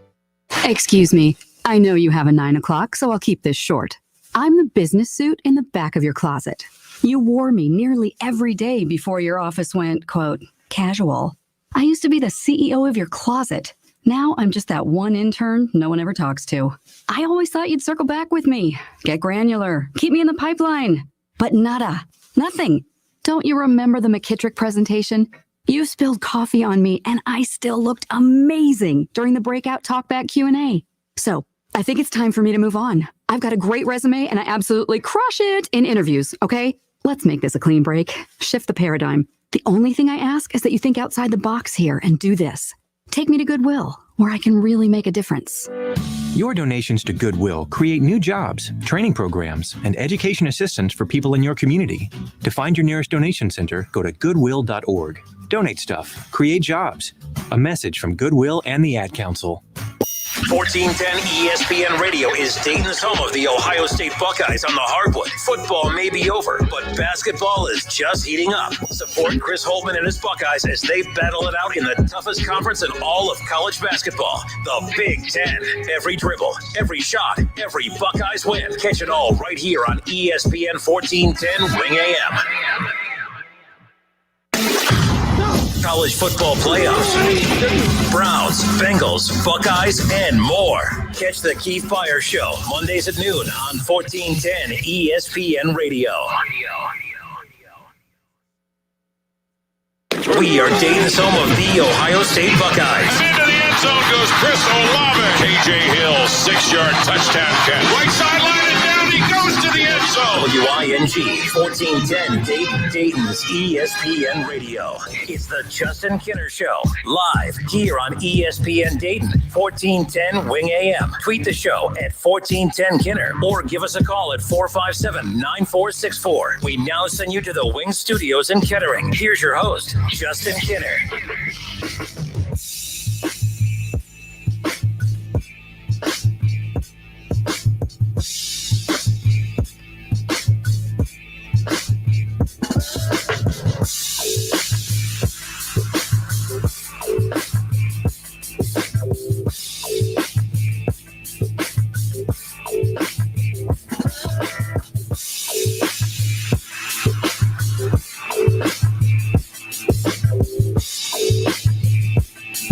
All right, everybody, we are back. I'm Justin Kinner. He's Kev Nash, live here on Dayton's ESPN radio station, 1410 Wing AM. So coming up this Sunday, as we talked about and I previewed earlier in the show, the Cincinnati Reds will have their first spring training game of the season coming up this Sunday. I don't know where you guys sit with spring training games as far as overall interest. I will tell you, on a beautiful weather day like today, it means an absolute ton to me, because I remember getting in the car today, rolling down the windows, and I'm like, it feels and looks like spring. All that's missing is a baseball game on in the car in the background. Like I mean, that's my favorite thing to do during the summer, especially is, during the day, run out to go grab a bite to eat, whatever, for lunch. Reds game on, beautiful weather outside. I'm starting to get the juices going, getting excited for the upcoming season. Overall, to me, I think of all the preseasons, the NFL, NBA, spring training for baseball, I think spring training is absolutely pointless in regards to fan interest, other than getting to watch baseball. If you miss baseball, it's a chance to watch baseball for the first time in a while. So that's what I'm excited about. Overall, I'm not really tuning it. You're not going to get a good gauge for. That's why I always laugh. Oh man, he pitched really well during spring training. Who was he facing? Half the time you're facing these stupid, jacked up rosters that don't make any sense. And I think that a lot of times teams waste a lot of times in reps with guys that dang well are not going to be on the opening day roster. So it irritates me. I'll never understand that overall big picture. But I wanted to talk about this. We know that the Reds are going to look different heading into this upcoming season, mainly because they're going to be missing one particular individual, and that's Trevor Bauer. No Trevor Bauer, the Cy Young pitcher, has headed to the Dodgers, the reigning, defending, almost said Super Bowl because we've talked so much football, sorry about that, World Series champions. And the question I have is when I look at the weak move that Trevor Bauer just made, why do we sit here and why does he get a pass? Why does Trevor Bauer get a pass? And let me ask you, let's rewind. Kevin Durant, free agency. Mm-hmm. Didn't demand to be traded. Didn't say he was tired of OKC. He had fulfilled his contract. He wanted to just move on and go elsewhere and play elsewhere. Kevin Durant wanted to go somewhere where he could win an NBA championship. Was very close to getting to the NBA Finals for the second time when he was with the OKC Thunder, but he chose to leave OKC. Okay, that's fine. But where did he choose to go? He chose to go to the Golden State Warriors, who had set the record for most regular season wins in NBA history, who had already won an NBA championship without him. And what did we do? Maybe not me and you. I had no problem with him leaving. I didn't like that he went to the Warriors, but that's a conversation for later. But the point is, the biggest criticism of that, and even to this day, what motivates Kevin Durant to this day is the fact that no one gives him credit for the championships that he won with the Golden State Warriors. Because every championship that he won with the Golden State Warriors, what do we say? You went to a team that set the record record for the most wins in the NBA regular season. You went to a team that had already won an NBA championship without you, and then you went to that team, and then, of course, you were going to win championships. They were already a championship team without you, and then you just made them unbeatable. No one's giving you credit for that. Championship teams were built around LeBron. Championship teams were built around MJ. Championship teams were built around Kobe. Championship teams were built around these great players, and here's Kevin Durant already going to a great team, basically joining the group project in the middle of the project and taking credit for the damn A that you get at the end. Now, I know how that works. I did that regularly in college. That's why I was there so long. But my point is everyone ripped Kevin Durant for that. It was a weak move. Man, Kevin Durant, it's weak. We're not going to give you any credit for any of the success that you have moving forward. Okay, I understood where people were coming from with that. I'm not necessarily, I didn't like that he went there, but I wasn't ready to just totally downgrade all the success that he had. But the question I have is, what is the difference between what Kevin Durant did and what Trevor Bauer just did? Trevor Bauer was the best pitcher in baseball a year ago. Trevor Bauer could have gone anywhere. He could have stayed. He could have stayed with the Cincinnati Reds. He could have been the ace of that staff, but he wanted the money, so that's one parting reason that he went. But the Mets were not a playoff team last year. The Mets were a bad team. The Mets get new ownership. The Mets are pumping out money left and right. They're trying to build it. Trevor Bauer could have been the face of the Mets coming back up. Okay, the Nationals won a World Series just a few years ago. The Braves are set up for a lot of success moving forward. But the Mets could have been, that with DeGrom and with all those guys in that dang rotation, Trevor Bauer would have instantly made them World Series contenders. But what did he do? He chose to leave the Reds, and he chose, of all the teams he could pick to go to, he went to the team that is the most stacked, to the best team in Major League Baseball, to the team that has already won a World Series. Why have we not questioned the decision from Trevor Bauer? Why have we not ripped Trevor Bauer the way that we ripped Kevin Durant? Because I'm not going to lie. If you think that what Kevin Durant did was weak, I think Trevor Bauer, it's even weaker. It's on top of it, Kevin Durant, who is a former MVP, did not leave after his MVP season with the OKC Thunder. Okay. So Trevor Bauer wins the Cy Young. He could have gone to the Mets, a non-playoff team, been the face of that organization for making the playoffs. So, reigning Cy Young, could have potentially won it with the Mets in New York, would have been huge. And instead, he goes to a team that's already loaded, that's already stacked, that probably didn't need Trevor Bauer, but you can always, trust me, you can never have enough starting pitching. I'm not ripping the Dodgers, just like I'm not ripping the Warriors. I never once ripped the Warriors for getting Kevin Durant. If one of the best players in the league wants to go to your already championship built team, you take them and you find a way to make it work. I'm not ripping the Dodgers. If a reigning Cy Young pitcher wants to come to your team that just won a World Series, come on over. But I'm not questioning the Dodgers. I think it was a weak move on Trevor Bauer's part. I know we're weeks removed from him initially signing there, but I do think it's very hypocritical of sports fans who have drooled over Trevor Bauer but ripped Kevin Durant, because there's no difference. It is the exact same weak-ass move between the two. Maybe not so much my opinion about Kevin Durant, but if based on the listeners' rules, I'm just telling you, you're hypocrites. If you actually had the nerve to sit there and rip Kevin Durant, but sit there and are happy about Trevor Bauer, forget Trevor Bauer. I hope he does not have success with the Dodgers. I couldn't stand him when he was with the Reds, but I had to deal with it because the guy can really pitch. And he's one of those where you love him if he's on your team and you hate him if he's elsewhere. I think Trevor Bauer is weak. I think it was a weak move, but hey, at least he got his money. But again, I just don't get it. Why are we not ripping Trevor Bauer the way that we ripped Kevin Durant? Because it's the same dang move. I think for the NBA player is different, because in the NBA, one player can change the dynamic and direction of your entire team. We saw that happen when LeBron and D-Wade and Bosh teamed up. They went straight to the moon. And we saw basically when Kevin Durant showed up with the Warriors, they basically made the regular season unwatchable. Like before, like, all right, man, there was some suspense. Like, all right, the year before that, like, all right, man, the Golden State, they're trying to win 73 games to break the Bulls record, NBA Finals. Now they got to cap it off. They didn't. They blew the 3-1 lead to the Cleveland Cavaliers with Kyrie hitting the shot and LeBron James just doing what LeBron does. So, like, it was intriguing. Like, it felt like, all right, man, we're going to get something.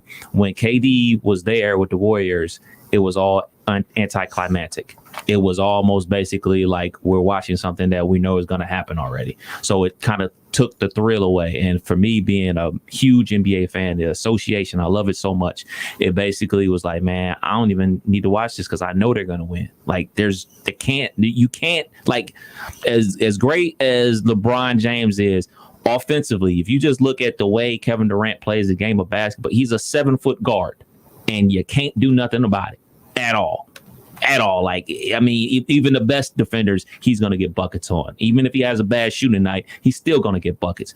And then, then we're going to team you up with two of the best shooters of all time. It made the regular season so anticlimactic.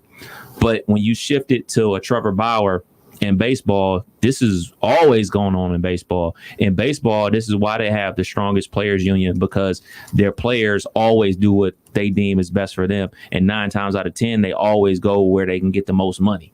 And that's why they always have the owners in baseball by the you-know-what, because the players union almost forces guys to take the most money.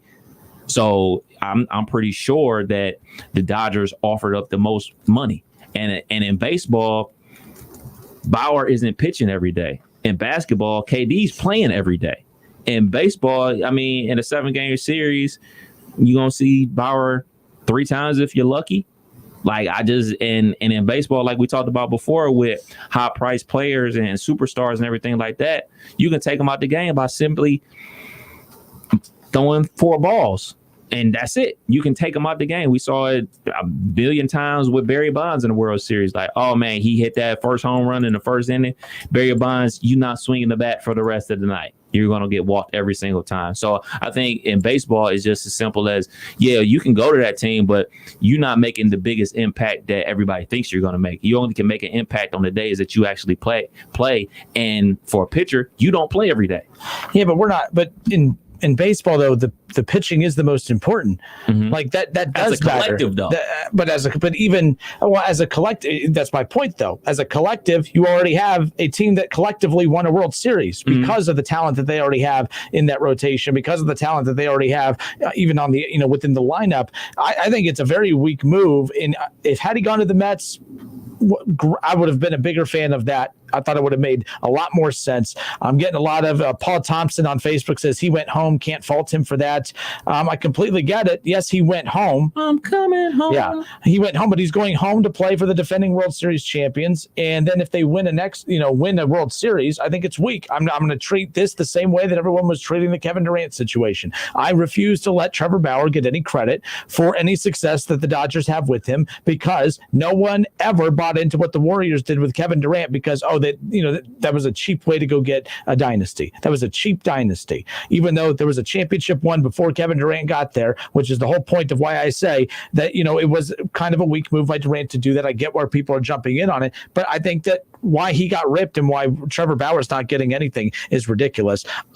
Trevor Bauer should have gone to the Mets. I think it was weak to go to the defending World Series champions. Laura Dell on Facebook says, my guess is he's given Laura Dell on Facebook says, my guess is that he has been given a pass because there's no salary cap or parity in baseball. I'm not saying I agree with it, but it does make a difference. So Laura's referencing the fact that, hey, that team was willing to give him the most money. I think the Mets were willing to give him about the same amount. I'm not sure the exact dollar amount. He got $102 million for it's 3 highest, years. Oh, so it's the best deal a pitcher's ever got. Cash me out.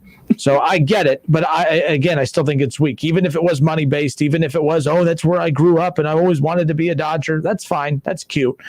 But again, you're the Kevin Durant of Major League Baseball. How's that? Now when he leaves and goes and pitches elsewhere, I'll pull for him again. But until then, he's the Kevin Durant of Major League Baseball. But you was cool with the KD thing, though. I was cool with it until people with their hypocritical mindsets. Oh, by the way, I was not cool with it. I did not like that he went to the Warriors. I always defended him leaving OKC. His right to do it. I always defended him leaving OKC because he gave them 11 years. 9 or 11, I think it was 9 years. He was at OKC for 9 years, and they went to an NBA Finals. And instead of adding to it, they took away the coach that he loved playing for, Scott Brooks. He was beyond ticked when they announced that they were moving on from Scott Brooks. He was furious. No matter what we say now, he was not happy about James Harden being traded away. And I remember during that time, so you're getting to the NBA Finals, the future's so bright for this young trio coming in together. I mean, the sky's the limit for these. And now OKC doesn't even have one of them to talk about. But you got rid of James Harden. You got rid of Scott Brooks. Serge Ibaka was never looked at as the guy that was a part of the core three, but Serge Ibaka was one of the main reasons that they won because he was going up against all the opposing team's best bigs. That was around the transition time from the post style of play into the guard style of play, because there was that transit. The Lakers were still playing that post presence. Hell, even the Celtics were, when you had Kevin Garnett and you also had Perkins and those guys down low. They were a very physical interior type of team. So that was during the transition. So it may not sound like a big deal that they moved on from Serge Ibaka, but at that time it was a huge deal because you needed that type of post presence down there. They called him Serge Ibaka for a reason because of what he brought to the table defensively. What the hell? That doesn't sound good, whatever that was. That sounds horrible. But so I say all that to say, I know they took more parts away than they gave him. That's why I didn't mind that he left. I just was not a fan of where he ended up going. You could have gone anywhere else, but you chose to go to the team that won 70-plus games and won an NBA championship already, although it wasn't off the year they won the championship. But it did. It just looked like, oh, LeBron, we can't beat him, so let's just go join up and do it. And by the way, it worked. It worked. Once the D-Wade and Bosh and Bron took their talents to South Beach, yada, yada, yada. Obviously, I was mad for multiple reasons. LeBron James played for my hometown Cleveland Cavaliers, yada, yada, yada. You heard this song and dance 1,001 times. But once I basically got over that and realized, this is a new era of basketball and they're going to do them. And once I got over that and realized like that's how it's going to be, and I wouldn't be surprised by any moves that players make anymore, I really didn't have anything to say. And I really don't have anything to say about any guys going forward. Like, this is how they plan on doing it. And we just all have to adjust. And for baseball, this is always what they've done. They've always gone to the highest bidder because they want to make sure they continue to make the price tag go up for their players.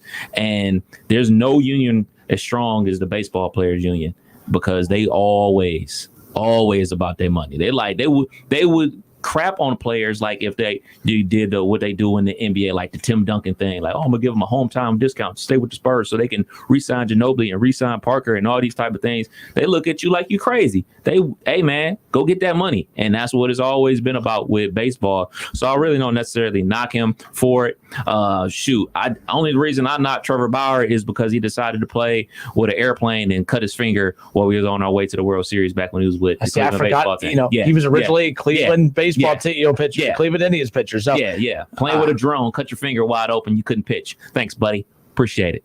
And so to this day, he did nothing wrong. He swears he did nothing wrong. It'd be no different than if the bone was showing, bruh. It would be no different than if Tom Brady was playing pickup basketball at the Y the 2 days before the Super Bowl and sprained his ankle and couldn't play in the Super Bowl. That would be the same. It would be the same thing. So his defiance there is just it's embarrassing. But I will say that you brought up the Miami Heat. I remember people bringing up the Miami Heat thing a lot to kind of combat what Kevin Durant did with the Warriors. I think it's completely different, mainly because the Heat was not a good basketball. They were a playoff team, but they're like, you watch the NBA. Mm-hmm. If you watch the NBA, you know that just because you're a playoff team, it doesn't make you good. There's too many teams that get into the playoff, especially in the Eastern Conference. There's too many teams that get into the playoffs that aren't really good. The Heat was okay. They had Dwayne Wade and they had Udonis Haslem. They weren't good. Now, they gutted that entire roster. They went out and got LeBron. They went out and got Chris Bosh. The reason, and I bring this up all the time, LeBron did not go to a championship team. He did not even go to a very good basketball team. In fact, after the Miami Heat signed LeBron and they signed Chris Bosh and they got D Wade's contract situated, did you know that there was 10 days? The Miami Heat went 10 straight days where there was only 3 players on that roster. Mm-hmm. So when people say LeBron joined an already good roster, that's not true. The roster was gutted to make room for those 3, and then they added the parts around them. So that team, they got Eric Dampier. All right, they had Udonis Haslem, of course. They went out and got Zydrunas Ilgauskas. That's where we started to see the age-old veterans. I think it was McGlure. Did Jamal McGlure play for them too? I think he did. Did Jamal? I thought maybe he didn't. Maybe. But I'm just saying, any old player that was playing in that transition time most likely went to pair up with the Heat. So I never compared to that necessarily. But it was the same concept of teaming up. But with Kevin Durant, it was different. The optics were different. And I don't think that the optics with Trevor Bauer are different. You're joining a team that's already established. You already won a World Series. And just like Kevin Durant being an all-league player, Trevor Bauer's a Cy Young winning pitcher. Goes to the Mets. It sucks he's not a Red anymore, but you left Cincinnati to go to a team that's already won a World Series so that you could just go and fit right in and continue what they're doing. I think that's weak. I don't like it. What about the aspect that Kevin Durant and the OKC Thunder, they blew their own 3-1 lead to that Golden State Warriors team? What about that aspect? To me, it was strictly because the Thunder had done the damage already. They'd already moved on from Harden. They'd already moved on from Ibaka. They'd already moved on from Scott Brooks.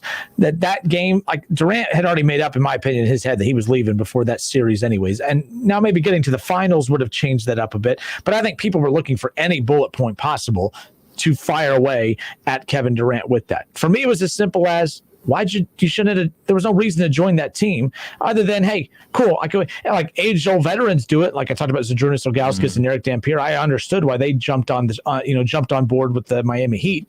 They wanted to get a championship before they retired. Gary Payton did that with the Heat back with D Wade and Shaquille O'Neal. Remember that? We see veteran guys do that all the time. Karl Malone went to the Lakers, as did Gary Payton before Gary Payton moved on. We see aged veterans do that all the time, where they go to the defending champions hoping to get another one. We don't see the best player in the game go to the defending champions. That's for the age-old veterans who are looking for a ring before they retire. I think that was the difference in that, in my opinion. I don't know. I just look at the KD situation as, this was, it's going on 5 or 6 years ago already, man. Time just truly does fly. I just think he was sick of playing with Russ. Like, KD shouldn't ever be the guy standing in the corner. Oh, but you're not going to hear an argument from me. No, I'm just with him leaving. No. I'm just saying, not when he left; it's where he went. Yeah, and I think he wanted to play with a team.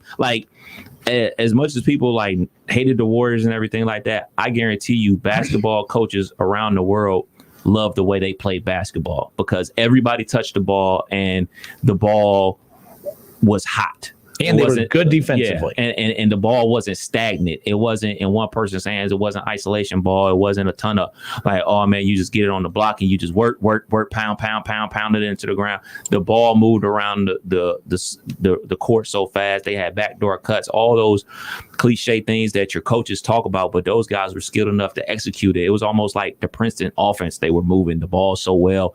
And when you add skillful shooters like that, you have 3 of the best shooters ever to play the game of basketball on the team. It was just beautiful to watch when it was all clicking. And then just say you're having an off game, say that Clay and Steph is having an off game. Oh yeah, that's right. We got a 7-foot guard. We'll just give it to him. It was a thing to see. And I think that that had a lot to do with it. The way that they played basketball as opposed to, all right, it's your turn. Now it's my turn. It's your turn. Now it's my turn. It's your turn. Now it's my turn. I think that also had something to do with it because he went to the easiest situation possible. Like I said, I don't fault him for leaving. I fault him for where he went. Now, for the first time in the history of the Justin Kinder Show with Kev Nash, Kev and I will end an NBA championship or end the NBA discussion that we disagree with, disagree on this each side, and we move on without Kinder's face turning red and his blood pressure going up and Kev thinking about quitting the show and all this stuff. So we're good to go. So there's that. All right, we'll be back in a moment. We'll do a quick fill in the blank conversation, and then we'll get into our conversation with Eric Horseman about the flying to the hoop. Don't go anywhere. More of the Justin Kinder Show with Kev Nash when we come back.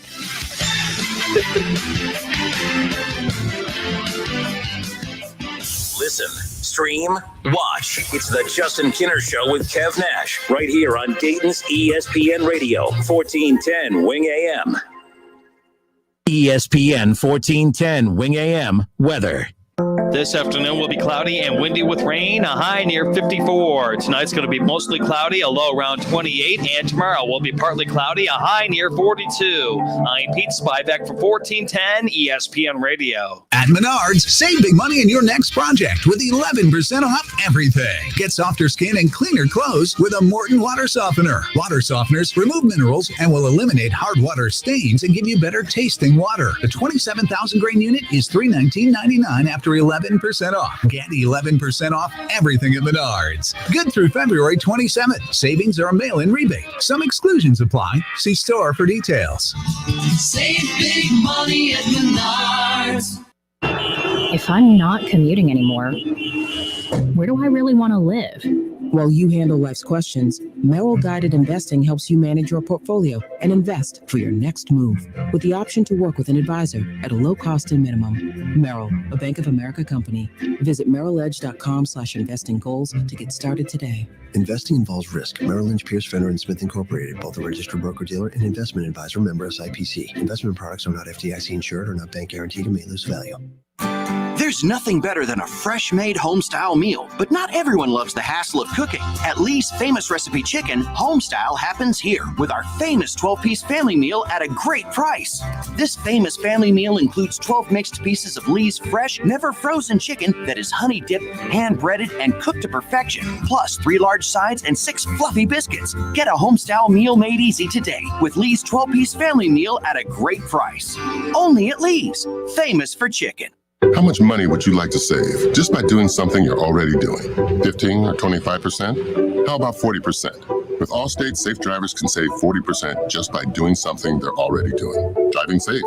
That's right, 40% just by driving safe. See just how much you can save when you bundle. In the Springfield and surrounding area, call me, Dave Mowdy, at 325-2474, right across the street from Frisch's on East Main Street. Savings vary based on DriveWise and other safe driving discounts, subject to terms, conditions, and availability. Allstate Fire and Casualty Insurance Company and affiliates, Northbrook, Illinois. You have empty office space to fill or home office to create. You know what you need. You know what you'd like. But you also have a pretty good idea after you've shopped around the usual places what you need and what you like might not happen. Well, then you haven't been to Charles Larrick's Warehouse Outlet. Nobody has their selection. Nobody has their discounts. And every week there's something new. If you need office furniture, Larrick's Warehouse Outlet can sell it to you for half the price and below manufacturer's selected prices. Half price and below on hundreds of items. Selection from budget to the best. Really, desks from $50 to $5,000. Filing cabinets from $25 to $500. Before you go anywhere else, do yourself a favor and come to Larrick's Warehouse Outlet. With 25,000 square feet of selection, you're not going to go anywhere else. Larrick's Warehouse Outlet at 23 McOil Avenue, Dayton. Open Monday through Friday, 9 to 6. Larrick's, continuing the tradition.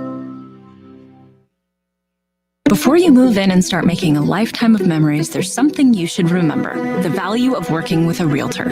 A realtor is more than an expert in the field who abides by a code of ethics. A realtor is your neighbor and your ally, someone who puts your agenda ahead of theirs, someone who understands your dreams and has the expertise to make them a reality. Finding the right place starts with you and a realtor, and the doors we open together. Realtors are members of the National Association of Realtors. That's who we are. Buongiorno. Buongiorno. Buonasera. Buonasera. How can I make the most of waiting for my next big vacation? Translate your questions into goals by investing with Merrill Edge Self-Directed. It's more accessible than you think, with helpful planning tools plus free online stock and ETF trades, so you can keep practicing your pronunciation. Merrill, a Bank of America company. Visit merrilledge.com/withinreach to get started today. Investing involves risk. Merrill Lynch, Pierce, Fenner & Smith Incorporated, registered broker-dealer, member SIPC. Other fees may apply. Investment products are not FDIC insured or not bank guaranteed and may lose value. What can help you take advantage of today's low mortgage rates and save money? Rocket can.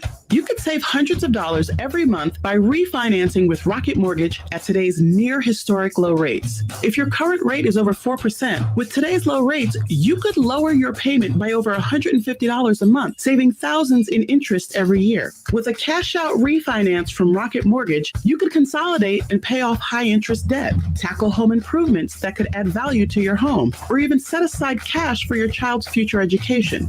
We've already helped over 1 million clients just like you reach their home financing goals this year alone. So remember this: what can give you the technology to refinance easily and save money? Rocket can. Call us today at 8338-ROCKET or go to rocketmortgage.com. That's 8338-ROCKET or go to rocketmortgage.com. Savings are based on quick loans, internal data. Points and fees may apply. Offer cost information and conditions. Equal housing lender. License in all 50 states. NMLS Consumer Access.org. Number 330. Merrill Guided Investing. Visit merrilledge.com/investing goals. Merrill Lynch, Pierce, Fenner & Smith Incorporated, both a registered broker-dealer and investment advisor. Member SIPC. You want more local content from Dayton's ESPN radio station, 1410 Wing AM? Make sure you subscribe to the WING 1410 Dayton YouTube channel, where you can watch all your local shows live or go back and rewatch previous episodes of The Justin Kinner Show with Kev Nash, The Keith Byers Show, Talking Out Loud with Sully, and more. Attention men under the age of 35. You know what really impresses the ladies? When a guy has a few drinks and later gets pulled over for buzzed driving.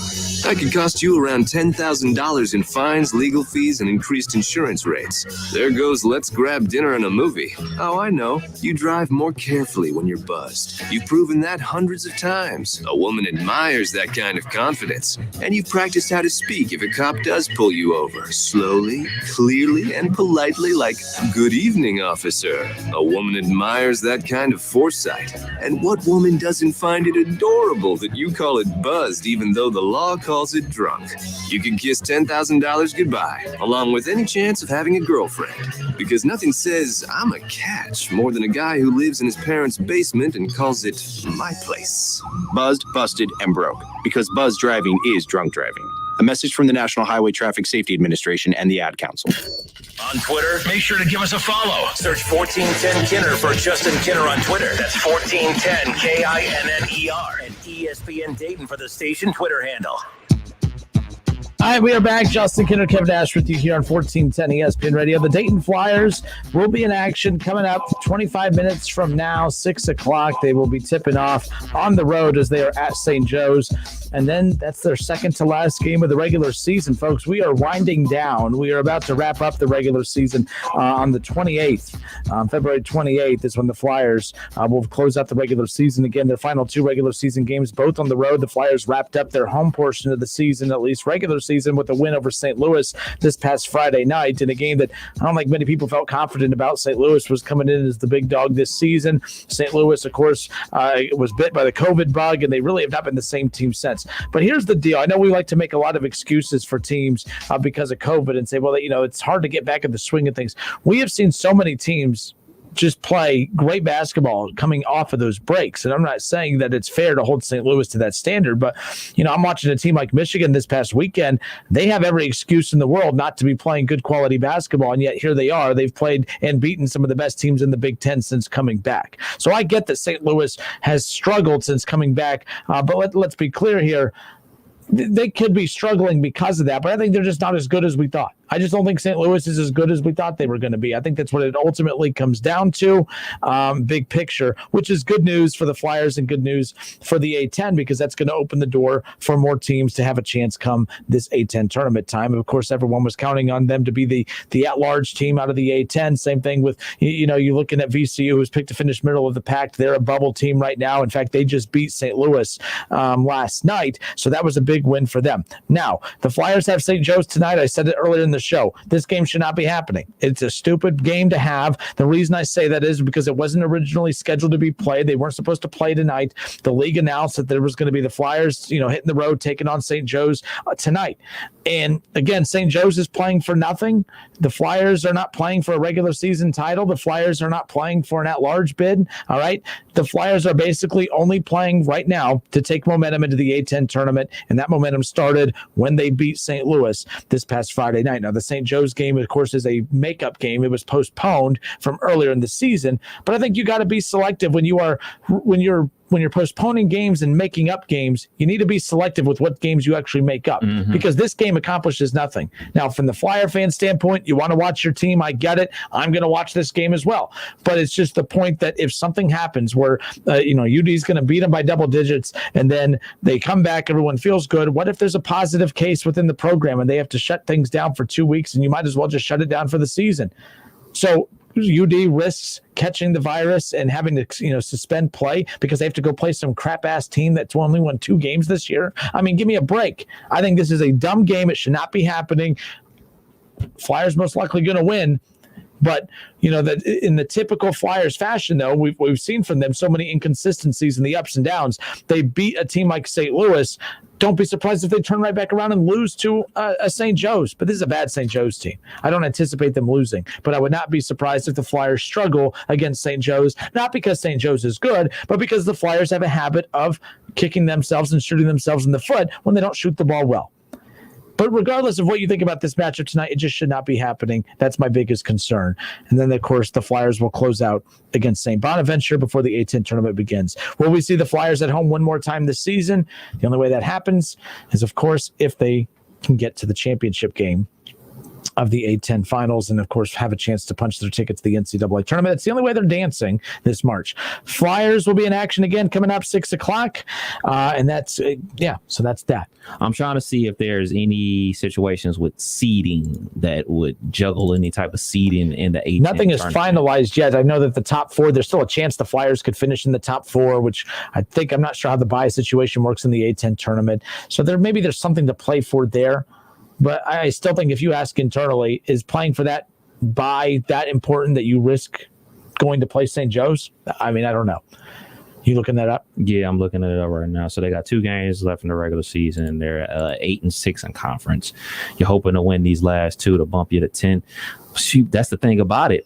Teams ahead of them, quote unquote, only have 6 wins on the season. So I guess what they're going about win percentage. And it's all funky and it's tough to figure out. But hey, we got to step away for a few moments. On the other side, we'll have our interview and conversation we had with Eric Horseman, president and founder of Flying to the Hoop.